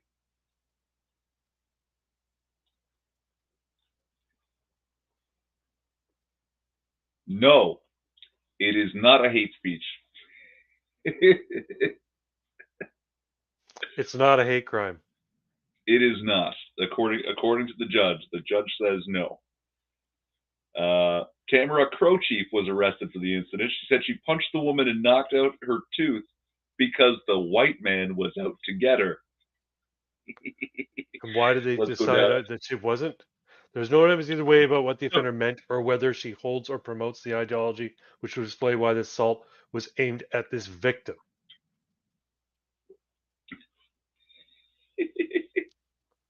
Nothing, huh? Not her own testimony? Just because she yelled, "I hate white people," that doesn't mean she means she hates white people. That's right. And you don't know what white people she was referring to. She might have been talking about a different group of white people. Yeah, not the white people that she's physically assaulting. That's right. That's crazy. That's crazy. Is it a hate speech? No, it is not a hate speech. It is not a hate speech. There we go. There we go. Oh, So yeah, that's why. let me ask you this. Is it a hate speech? When I bandy about the phrase, communists aren't people, would you consider that to be a hate speech? Would Canada better be considered that a hate speech? In Canada, that is definitely going to be a hate speech. Yeah. Yeah, because they'll say that I'm dehumanizing. you're dehumanizing the entire group, right? Even though They're that not a group. They're not a group. They're not a group. It's an ideology. Right? It's not a group of people. It's a group of people who hold an ideology. Like if I said Islam Yeah. is evil, is that a hate speech? Probably, yeah.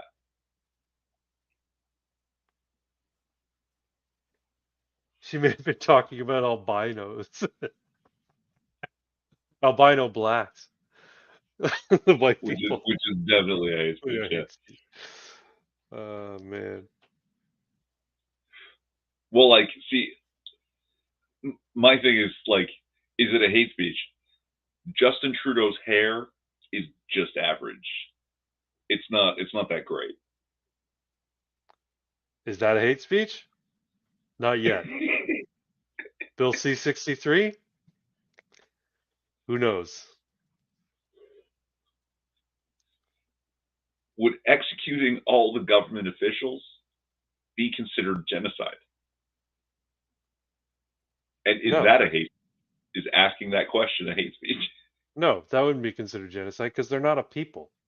They're a group that have a certain job, that work for a certain sector of the economy. Well, they're supposed to. Well, ostensibly, theoretically, even.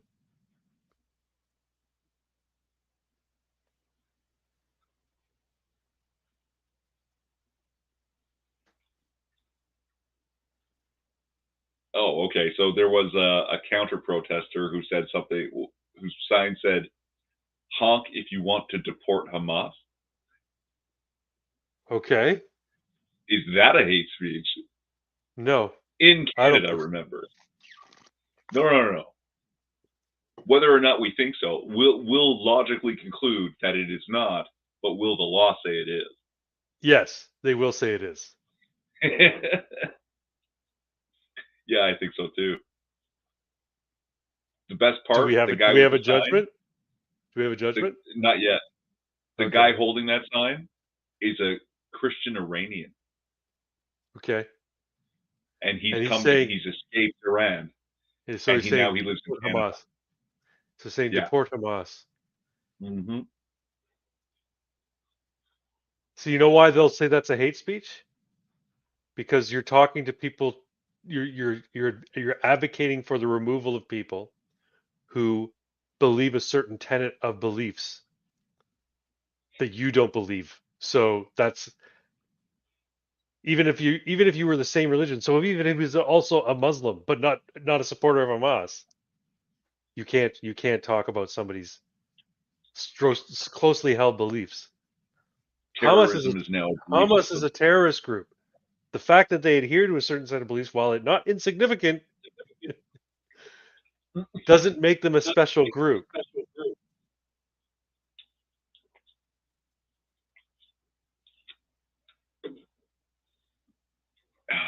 But that's just my opinion. What the hell do I know? Terrorists protected under the law. Just Yeah. fucking amazing. Well, then you of course you heard Justin Trudeau what he said ages ago, before the last election. He was proud to say that terrorists should get to keep their citizenship. So if a terrorist, so if someone from Iran, let's say, he came from Iran, he became a citizen of Canada, but it was discovered that he actually was a terrorist and he was, charged with terrorism, the whole bit, right? Should his citizenship be revoked by the Canadian government? Justin Trudeau And he proudly said, said, no, he should. I will die on this hill, basically. The Liberal a Party Canadian stands that. is a Canadian. Is that what he said? Yeah. Right. No. Forget the fact that that man infiltrated the country, Yeah. deceived everyone with the purpose of committing a terrorist act. Right. He was never a Canadian. That's the whole fucking point. That's why you No. strip him of citizenship and get rid of him. Well, that's just it. And the thing that the criteria for being a citizen in Canada is pretty lax. You just got to stay here a decent amount of time.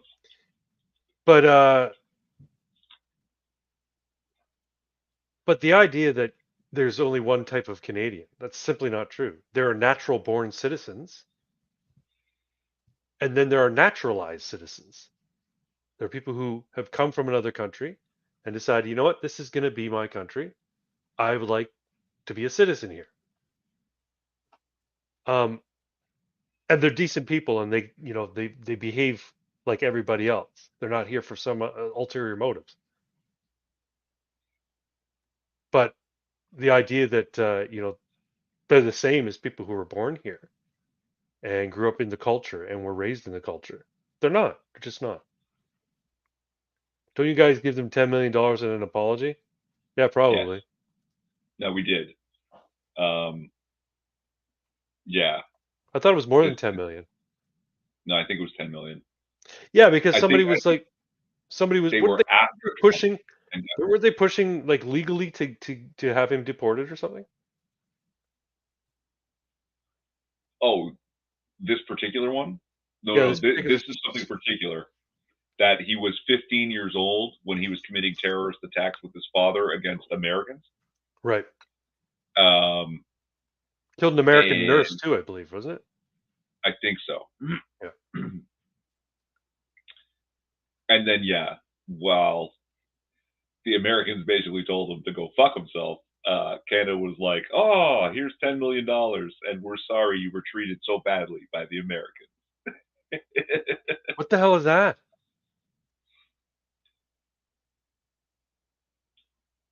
Absolutely ridiculous. If you kill your enemies, they win.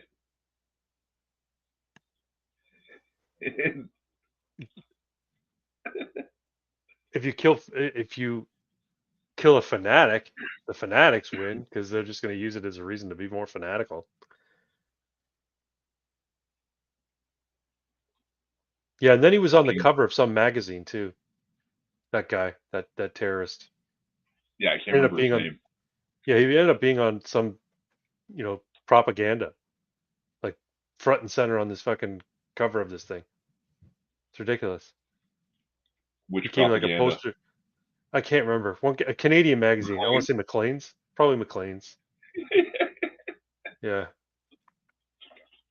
Absolutely ridiculous. We're not a serious country, man. We're not a serious country. No. Now, what if I said, what if you're over at my house, we're having a good time, and I go, get the fuck out of my house, you wop. Time to go home. We were having a good time. It's time to go say goodnight. Right? And you're saying goodnight.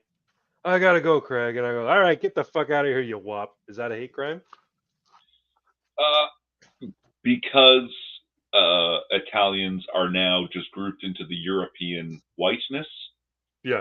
It would not. It would not, because yelling "I hate white people" and slurs about white people at white people has already been ruled in Canada to not be a hate speech or add to actual crimes and turn them into hate crimes. So All right, but already seen also it's the nation of Diagolon. Welcome, good times. But also it's two people who are friends, and as soon as I say, "All right, get the fuck out of here, you wop," you're gonna turn around and say, "Don't call me, I'll call you, you munja cake," or something like that, right? You're gonna jab back at me in some sort of racial epithet, and I'm not gonna care, and you're not gonna care. quite If my possibly. neighbor hears it and goes, he called him a wop. I don't care that he called him a munja cake, but he called him a wop, so he needs to go to jail. You say the cops aren't going to intervene. Well, this is Bill C-36, right? 63. Is That's the one it 63? Okay. There was one that's the one that hasn't The passed new yet, one. but yeah, the new one. Yeah, The Online Harms Act. yeah. Just for kicks, the government may decide that even though this was not a hate speech incident, Right. we fear that you may, based on this behavior, I've heard commit that. a hate speech incident in the future. So we're going to put you on a probation, an online probation. Yeah, and possibly things like house arrest. Yeah. Right? Yeah. You won't be allowed to use the internet because you might say N words and F slurs, right? Might. Even the saying N-word, not the like You would say literal that's the funny thing. N-word. Like, yeah, the censorship, right? That Like we're all counts. in fucking, like we're all in kindergarten. You know what I mean? You see, here's the thing. Like kids want to be mean to one another. They shouldn't say the actual word. They should just call each other the N word. You F slur. You know, they should just say that. You want to know how bad it's gotten? My buddy's son is 11. Yeah. He'd never heard the word faggot. You're kidding. He'd never heard it. And so did somebody say it around him, like an adult Yeah, say it it was around me. him? It was me. and did he say, "What's that?" Yeah. And did you have to tell Yeah. him what it was? Well, his dad was there, so he stopped me.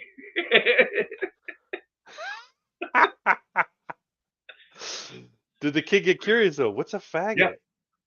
Yeah, he heard So it. what did he say or you say? Oh, no, like it was like, how do you handle this kid that's ribbing you, right?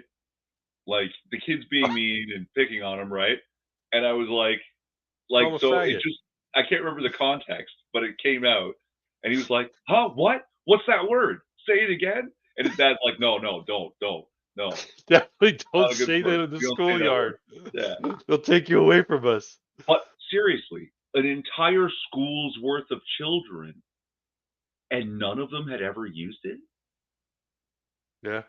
None of them. No. What? Because they never heard anybody else use it. Yeah, where the Well, words they're adults. Their literally adults being don't removed. swear around them. The adults don't typically swear around them. And there's no kids sort of bridging the gap like an older brother who's going to throw that around all the time. Because people don't say it anymore. Except for you and me. But to never say it at all, to the point that an entire school's worth of children just has never come across this word. Like, if they never heard Yeah, the word if anything, it'd be... establishmentarianism, I understand that. Yeah. But no, I know what you're saying.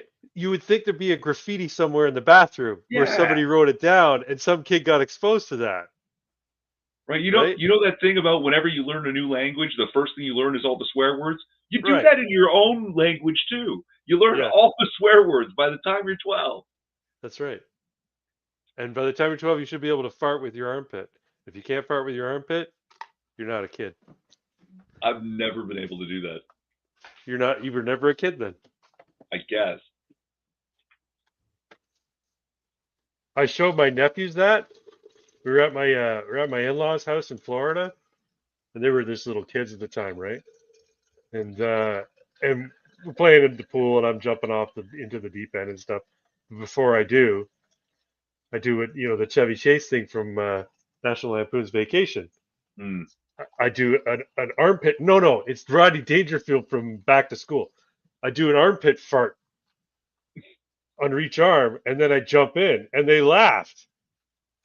And their mother's like, "Thanks for teaching that, Craig." And I'm like, "You're welcome. That's something they need to know. Like every kid needs to know how to do that, especially the boys." Anyway, No, I can't do the armpit fart. But where'd you go? even when you're wet. Sorry, I just went to get a drink. Yeah, can't do it. Even when you're wet, like at the pool, that's why you do it by the pool. No, can't do it. Weird. But let's see if I can do this still. This will be What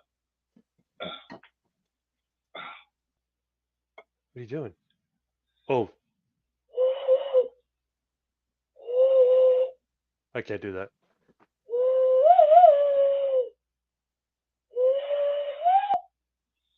balloon call. That's pretty cool. Here, let me show you something.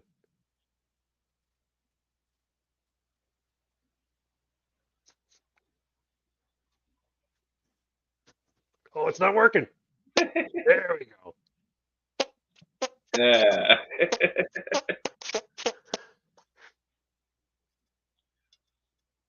The day Craig became the coolest adult on the planet to his nephews. Yeah, I think I am. I sold my oldest nephew my car. Nice. He loves it. So Oh, okay. For stalemate, the C word was like that. It wasn't until I was an actual adult that I remember hearing it. I don't think I heard it till middle school. I Yeah, don't remember ever hearing it when I was a little kid. I heard the F and the S, all that stuff. But the I, C word, I don't think I heard it until I was probably like 12 or 13. I think it just fell out of fashion. It wasn't really like like forced out. But because I'll tell you what, when we learned it in middle school, it was like, oh yeah, we're gonna abuse the shit out of this word. Fucking cunt. you, you know what I think it is? So little boys do the majority of swearing, right? Yeah, And so when they're learning this sort of game of swearing, they're learning the most heinous things, and they're like, and the connotations associated with it. So when they call someone a cock or a dick, they're like, that's really risque because like it's a body part, right?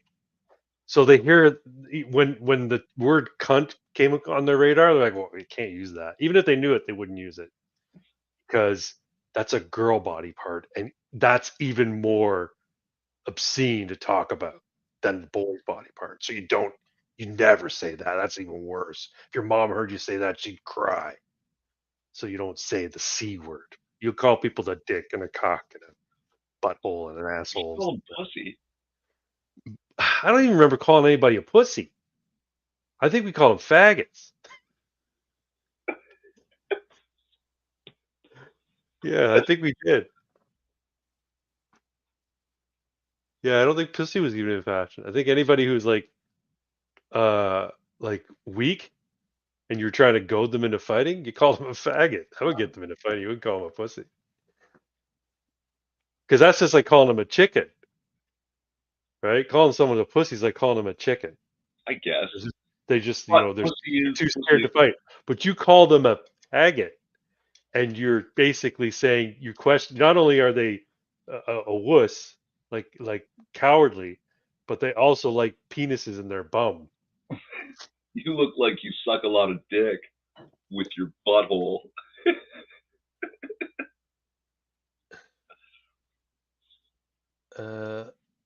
In other news, Robert Kennedy Jr. posted his official presidential campaign announcement video, running as an independent. Yeah, but didn't he say he was going to be running an independent Yeah, I think it just for a wasn't while an now? official But announcement. now he's making it official. He also did a response to the State of the Union. I didn't watch it, but I heard he did a response. I can't take that guy's voice for too long.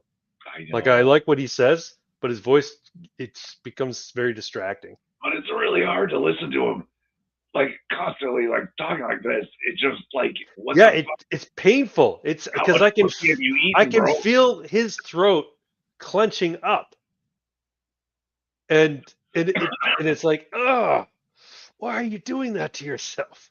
And he I'm can't gonna feel control it. terrible if we find out he had laryngeal cancer and has like a chunk of his No, larynx. he's spoken to people like about the issue, and he in the interviews, and he said, no, look, it's nothing medical, because when I'm talking with my wife or talking to somebody in in a non conversational context, it doesn't happen. It's only when I begin to speak or announce, I begin to vocalize an idea When he's that is orating.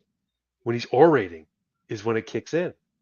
So when he's at home and his wife says, "Hey, can you pass me the peanut butter?" and he goes, "Here you go, bitch." Uh, he can say that no problem, but up on stage, yeah, But he gets all clenched in his throat and can't speak properly. isn't it sexist to only call your friends male body parts? Yes, but little boys are like terrible sexists. They even call girls icky. Like that's like base sexism. Edward Efsler from CMAC. And you know what? I'm sorry. My sisters, all my female cousins, they love the word cunt. They love it so much. They call each other that, right? Not even, they just use it. Like when my sister is mad at another woman, she says, I ought to kick her in the cunt. Or she stubs her toe. You know, you go, fuck, god damn it. My sister goes, cunt. Yeah, I say that too. It's one of my go-to expletives. Like when I can't get something working, like I'm trying to sink baskets or something, and I miss like really badly, like 3 in a row. I'm like, fucking cunt. The ball is a cunt. Have you never called your friend a tit before? Yeah, but always with that vague British accent. You tit. I remember calling a guy, he's a useless tit. I'm like, you useless tit. He goes, at least I'm fun to play with. I'm like, you fucking creep. When I was like 12, I called my mom a C word under my breath once. All I remember after that was a world of pain. Yeah, no doubt. I never disrespected my mother. Never disrespected my father. Well, no, that's not true. I did disrespect my father when I was a teenager, but it was more like the fucking cold shoulder. I wouldn't talk to him for days. Like there was a time where we were really upset with one another. I just didn't talk to him. I just stopped talking to him. And my mom even took me aside and says, "You have to talk to your dad." I'm like, "He can talk to me. He hasn't talked to me either." So anyway, um, yeah, that was me disrespecting my dad. Wouldn't talk to him, but I never disrespected my mother. Not talking to him is a hate speech. Silence is violence. So when I was sleeping at night, I was committing acts of hate speech because I wasn't talking. Got to learn to talk in your sleep. Otherwise, yeah, you're in trouble.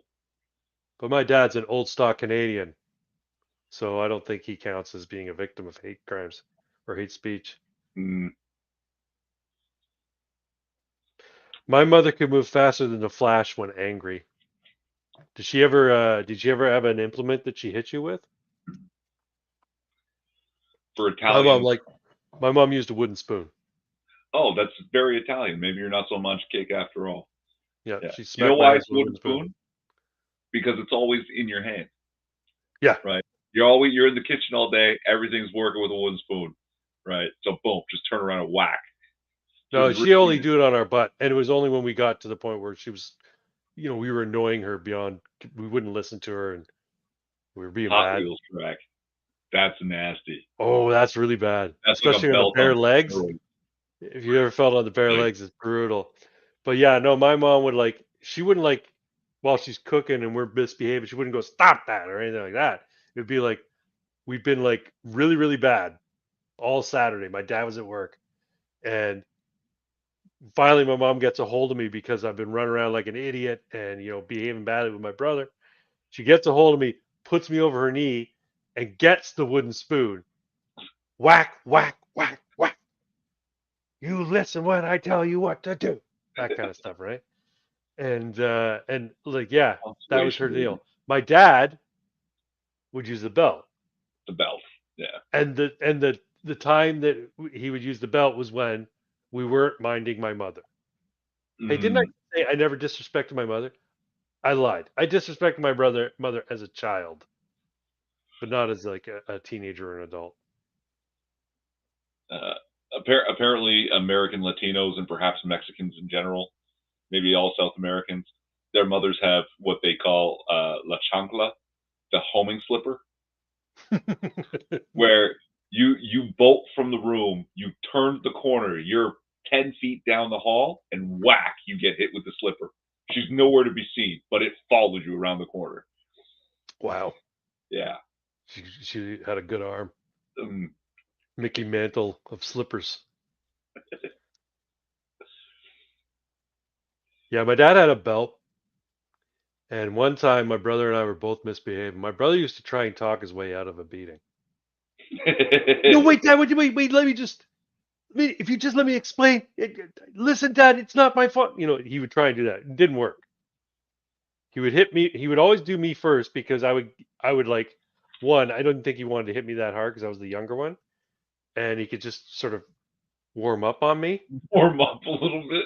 Yeah. So he would hit me. I would cry, go to my room, blah, blah, blah. And then it was my brother's turn. And he was like, no, Dad, please, no. Right. And my dad he'd stand there like he was going to listen to him explain and actually give him the 5 seconds, and then he come back, oh, that's bullshit. And he put him back over his knee. No, actually, he just held him up by one arm. He wouldn't put us over his knee. He held us up by one arm. So he's like stretching us out. And then, you listen to Excellent your point, mother. comrade. You don't disrespect your mother. That's what he. And we would go home. We go back So to your dad was the meme. Excellent point, comrade. You make a lot of sense. Now please face wall. Yeah, kind of, yeah. Yeah. Yeah, and my dad had a belt with a Harley Davidson belt buckle on it because he used to ride Harley Davidsons for the police, and it had like a skull on it with wings. So Harley Davidson had a skull with wings on it, and my brother, we used to look at it and go, "Oh, that's a cool buckle," and that was the one my dad used to hit us. You're not supposed to use the buckle. He didn't hit us with the buckle, Yeah. but he hit me once with it. And the buckle kind of grazed my butt cheek. And I was like, the skeleton bit my bum. And I ran back to my room. This got dark and weird. Hey, you know what? I'm a Gen Xer. Our parents used to beat the shit out of us just for being kids, essentially. Hey, look. You got to grow up somehow. You beat the shit out of your childhood out of you. Look. I'm honestly grateful because I've seen what happens to kids that never get spanked. Right? They don't learn the concept of real consequences. A lot of them. If I was not corporally punished, I'd be dead or in jail. Like, I wouldn't have made it this far. I absolutely would not. You have no idea how bad I was. Like, I need therapy now. Why do you need therapy? Listen. I thought that was a good story. Does that kind of talk just like really bother people? They would leave you 90% of the time and then beat your ass 5% the rest of the Yeah, you're pretty close. My mom was home quite a bit. I was a latchkey kid for a good part of my life, but my mom worked at a bank and it was only part time. As my brother and I got a little older, when I think he was in grade like 6 and I was in grade 5 or whatever, or grade 4. I think she ended up doing only part time, so she was home most of the time. And then my dad, he did shift work, so he was a cop, so he would do overnights, he would do afternoons, he would do mornings, that kind of stuff. And so yeah, he used to not be around a lot. And that's why he would get really angry when he wasn't around and we were talking back to my mom. How about we were kids, we would disrespect our mom. We would, we would not listen, that kind of stuff.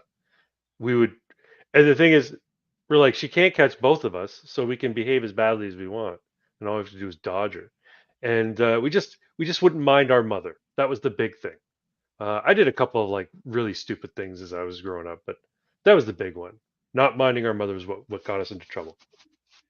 I'm reminded of the horrible gum on the car carpet incident of 1982. 3 of us got 3 Stooges slapped for 20 minutes, but none of us cracked. United front. That's awesome. See, that's the funny thing. If we did something bad that was like sort of destructive, he wouldn't like punish us with a beating. It was like, okay, you fucked up, clean it up now. Like one time I made popcorn because I saw my mom make popcorn a dozen times, and I'm like, I know how to make popcorn. So I turned the stove on. I put the popcorn in. I didn't know anything about oil, and I just let it go. And then I went to bat. Like, this is how stupid I was. I was a kid. Okay, it's gonna take a while to heat up. I'm gonna go take a shit. And when you're a kid and you get into the bathroom and you're sitting on the toilet and you're alone with your thoughts, your mind just starts fucking wandering. You're not in there just squeezing one out quick, wiping and going, right? And then all I hear is the fire alarms going off, and my mom and dad come rushing in, and they were like outside the yard, like, I don't know, working on something, maybe talking to neighbors or some shit. But the kitchen is filled with smoke from burnt fucking popcorn. Yeah, they were freaking out. And then my mom said, "Well, you're fucking washing this pot," because it was like stuck to the bottom, right? See, that's a kid's silly mistake. I Yeah, need yeah. I need to give you an example. Okay. We moved to Winnipeg when I was 5. Yeah, you mentioned that you've been out there. Yeah. New subdivision. So some of the houses aren't complete yet, and people are moving in sporadically. And there are no fences between the homes. So our backyard is open onto all the neighbors' backyards. It's like this huge fucking park between the backs of 2 streets. Yeah, Just and all the neighborhood kids run and play. yeah. Right? The neighbor behind us, like back to back at the house, he went ahead and built his front gate, his wooden front gate for the house before the fences went in. So the Okay. gate is up, right? And it swings on its own. And then when the fences go in, all part of the subdivision project, it'll just line up with his gate. Yeah. This guy left a hatchet outside the house by the gate. I'm 5 years old. I convinced my other 5-year-old friend, this is a great idea. We're going to pick up this hatchet and we're going to bury it in the fence, right? And we just take turns whacking it into the gate. Okay. Well, what do you do with a hatchet? You hit wood with it, and it's the only hunk of wood right there. So we got to do it. That's fucking hilarious. I don't know how long we're going at it, but we felt like we had run out of gate, and so we turned to the outside stuccoed house. The whole outside of the house is stucco, and we're just burying the hatchet in the fucking wall of his house. Did you guys have a vendetta against this fucker? Nope. Just like, hey, a hatchet. Hey, there's a hatchet. And I'm a kid. Oh, we're out of wood. With like a poorly developed, mushy brain. There's some wood. I'm gonna hit it with this hatchet. Destroying things is fun, man. It's true. Right? And then what was going on in your head with the stucco? I wonder how hard stucco. How hard? Just ran out of stuff. Right. So that's what I'm like. And if it wasn't for the fact that I was introduced to the occasional corporal punishment, I might not think far enough ahead. Sometimes my actions have nasty consequences. I just snorted there. That is a funny story. That's really funny. What was the worst thing I did? That was burning the popcorn was pretty bad because the kitchen was literally filled with smoke. It's an accident, though. I know, but it was. But the thing is, I knew the rules. Don't touch the stove. You're not old enough to cook on the stove. I was probably 6, 7. Pox got me one better. I'm gonna pull that one up. Me and my brother and some friends broke into a 2-story outbuilding, smashed everything inside, and my mom just happened to be looking for us when my buddy chucked a ladder out. So she looks out the window and she sees you guys destroying this thing. See, my question though, of my life is how old were you guys? Because Craig's there going, what's the worst thing I ever did? Craig, that was the first thing I remember doing. That's one of my earliest fucking memories, man. That's hilarious. That's funny. Yeah, like, oh, I'd be dead or in jail if my dad didn't have the wherewithal to fucking smack me every once in a while. So. Corporal punishment, it gets a bad rap, but it actually, it's important. That's why it's the same. It's the same reason why the war against bullying was probably misguided. There does need to be a little bit of social pressure and the threat of violence for nonconformity. I love that comic of like the chunky glasses kid. He looks to be, I don't know, grade 9, and some senior who's all buff and sporty says, "Nice tits, faggot," and shoves him to the ground. And the kid goes to the gym and he's working out for years and years, and he gets fucking buff, and now his hair's all like a mane, and he's fucking jacked.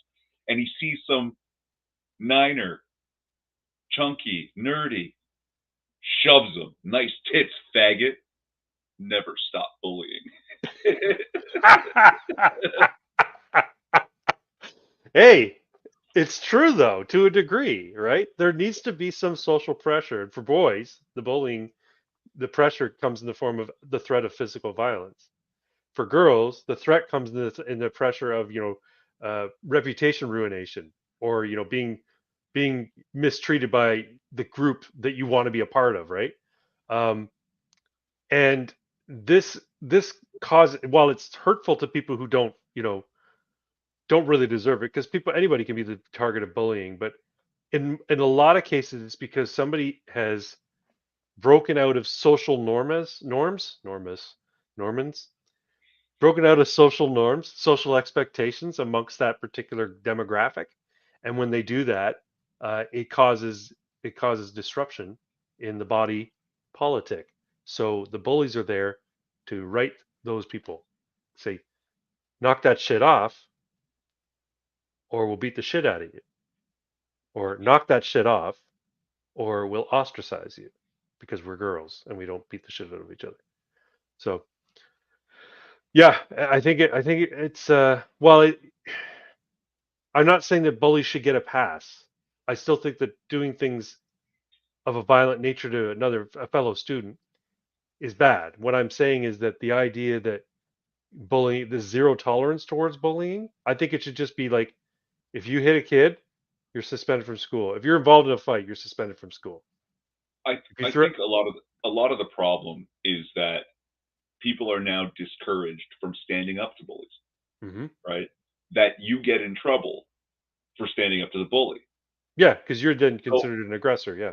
and a lot of kids feel that there's like there's nothing they can do. It used to be common knowledge, right?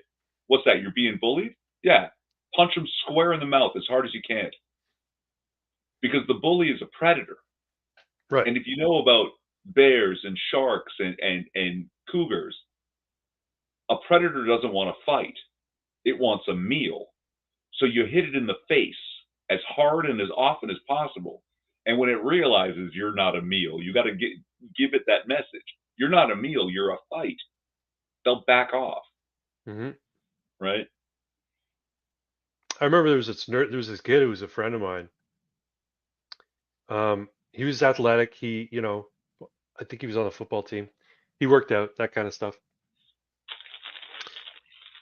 And there's this other kid, taller, lankier, poor complexion, glasses, redhead, and freckles, and was bullied a fair bit. But he was considered a smart kid, right? But he was also big. He was tall. Well, I guess he had some stealth muscles, because this guy, who was the tough athletic guy, had words with him, and then they challenged him to a fight. And I guess in some sense, he must have said something that caused response, like the would have been considered not nice. It wasn't just like they got a fight over a girl. He was bullying him to the point where it got where he's like, okay, you want to put your money where your mouth is? We'll fight after school over here, right? Well, the freckly faced, lanky, redheaded kid landed one punch on his fucking jaw and spun him around into the ground and knocked him out, basically. It was like, that Back to the Future moment kind of thing. Yeah. He didn't knock him out, but he hit him hard enough that he went to the ground. And it was like a one punch fight. It was over. And yeah, I'm like, that bullying, it's a self-correcting problem. It's supposed to be, yeah. Yeah. Mayhem when we're young, women when we're older. There's no fixing that. What do you mean women when we're older? Men. So men are mayhem when they're young, And Yeah, then they become women when they're older? No. What we want is mayhem when we're young and women. Oh. That's Oh. yeah. I thought he was advocating for transgenderism. Except bears, Irving. Bears enjoy a fight. It tenderizes the meat. Yeah, but you hit a bear square enough in the nose and in the mouth. You hit it hard enough in the nose and the mouth. It might not keep coming because then it realizes, hey, if my fucking tools that I use to live get Yeah. destroyed, I'm fucked. Yeah. Women are mayhem incarnate. Fight me. Well, you're not wrong. Women are the worst. Like when I was in grade school, maybe I've told you this story. There was a guy, he was like one of the biggest guys in the grade. He might have been held back a grade, and I don't remember. But Yeah. he was big, and he would fuck with me, right? Yeah. And I didn't really care that much. It didn't bother me as much as maybe it should have, right? And one day it's like dead of winter. There's snow all over the ground. I'm out there at recess. I'm just literally standing in the field, and suddenly everything hurts. All I see is white, right? I realize I'm face down in the snow, and I push myself up, and I see him just trotting away. He had come up behind me without a word, hit me hard in the back, knocking me down. And that's not what upset me. What upset me was looking up and seeing he didn't even glance back, didn't say nothing. He's just trotting away. And I pushed myself up, and I just ran full out as fast as I could at it felt like 10 feet. I leapt as hard as I could and went for one straight leg kick in the back, and I hit him right between the shoulder blades. And this guy, swear to God, went straight parallel to the ground as I went through him with this jump kick. Okay. He hit the ground. I somehow landed clean on the other side of him, and I walk away. And all of his friends, popular guy, are running over, and they're like, "Oh my God, he's really hurt." And I'm like, "Good." And I just walked away. And it wasn't until I was going back to class that I remembered I sit next to him in these desk pods. We sit next to each other, and now Yeah. I'm fucking shitting myself as I'm sitting after reading at my desk going, "Oh my God." And he comes and he sits down, right? And he says, "Hey, I'm really sorry. I shouldn't have done that. It was uncalled for." I was like, "What?" That's awesome. I remember something similar. Is also a wintertime story. It was a wintertime fight story. This segment's called Wintertime Fight Story. So I was a little kid. I was at school. There's this guy I knew, big tall guy. Actually, he wasn't big and tall. He's about my height, but I was tall. But I never thought of myself as tall. His name was Mark Whittle. Whittle? Withall. Mark Withall. Stop doxing people. Anyway, you're gonna Google him now, are you? No. Okay. So big snow, never stopped falling. Big snowfall, and it had gotten colder after the snowfall, so the snow on top had gotten to that hard sort of pack consistency where you could pick it up in chunks. You know what I mean? So it's 2 inches of hard snow where you could pick it up and hold it up, and it has a shape like a fucking pyramid or a cookie or whatever, right? Anyway, so we were doing that at recess lunch or whatever, right? Just picking them up and throwing them and punching them we're strong, we can punch these walls of ice kind of thing. And the bell rang, and I went in, and I had one in my hand, and there was a dude sitting on the ground right in front of the doors, and I plonked it on his head just as a joke, right? I was just goofing around, right? And then I just went right in, and he didn't know it was going to happen, and it happened. And I didn't think anything of it, but I guess it kind of shocked him, and he was upset about it, right? Little did I know he's in my class, and I didn't know anything about it. He kept quiet about it and was just seething about it the rest of the afternoon. I'm walking home. He gets about, I don't know, 100 yards ahead of me, and he fucking makes a snowball, and he beams it right at me, and it goes right in the face. The guy had a hell of an arm, and I didn't see it coming. I had no idea, and it knocked me around. I'm like, "What the fuck? Where the hell did that come from?" Or I think I remember saying, damn it, I get the number of that truck. I was like into like saying goofy shit. Anyway, so it was Mark Withall. It was this big fucking lanky guy that I hit over the head with the fucking piece of ice. Right? And And he's he like, ambushed he's you. talking shit at me. He's angry with me. And right beside him is a guy called Paul Rudolph. And Paul Rudolph lived on my street. I know. And he liked to fucking cause fights. He liked to get in there and get, Craig said this about you. You should go and kick his ass, kind of stuff. Or, you should punch the shit out of him because of what he did last weekend. He'd do stuff like that. And so he got into Mark Withall's head. You should kick his ass. I'll be right there with you if you want to kick his ass. So he throws a snowball, hits me in the face, and then he starts yelling at me. He's like, "You dare!" He was upset. I didn't know what he was upset about. I still didn't know what he was upset about. Right?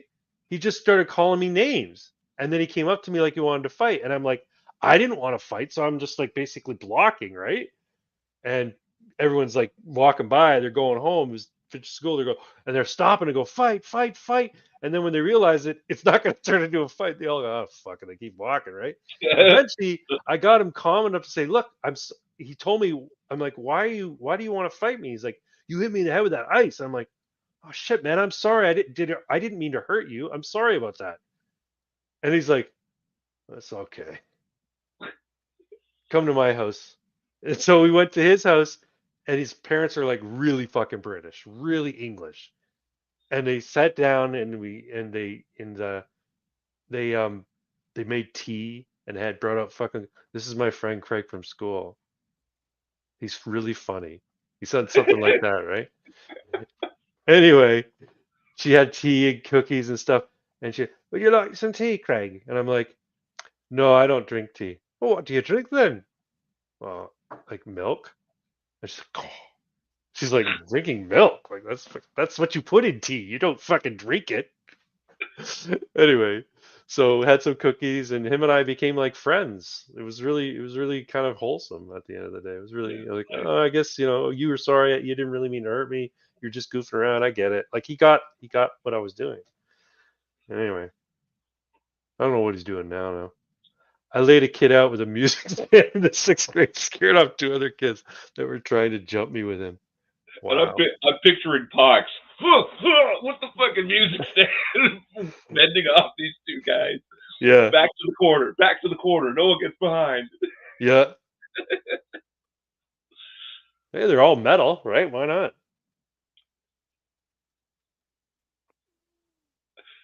Fuck. Yeah. Childhood stories are always fun. But yeah, bullying. See, that's the thing. If I was trying to bully him, that would be bad. I was just goofing around. Yeah. I didn't pick on him specifically. I had this thing in my hand. I was going towards the door. There was a kid sitting on the ground next to me. Clunk. Ha ha ha, I'm so funny. And then I went inside, right? I wasn't trying to be a shit. I was just goofing around, right? Anyway. Maybe I was trying to be a bit of a shit, but I don't recall it that way. I recall just being silly. That's all it was. Yeah. Sorry, man. I'm dominating your. No, it's all good. Again. We're like 20 minutes over anyway. We are shit, and you probably got 4 subjects you never even got to. No, we covered it. All right, well, that's good. I thought we might have more fun with is it a hate speech? So remember that when you hear things online, save them for the is it a hate speech segment because. Oh, what Mark Withall called me on that fight, yelling at me on the way home. Yeah, everything he said would constitute hate speech. Yeah, everything. Young Pox, master of the music stand. I am now your biggest fan, Pox. Oh. Yep. So yeah, let's on that note, let's call it. Okay. Yeah, we had a good show. I like to think so. I hope so. And once again, I hope I haven't dominated it too much. No, of course, no. That's why you're here. I need your voice. I'm a little. All right, I'm a little intoxicated. If you couldn't tell. From the gummies. Yeah, I had some edibles earlier. Nice. Well, everyone, thanks for coming. I hope you've had a good time, as good a time as we've had. And links in the description for Craig's channel if you don't know already. Next week, Ammunition. And Friday he does a game stream too, so look out for that. And we will see you next week at Craig's, Friday and Saturday. All right. Good night, everyone. Hail Sigmar. Good night.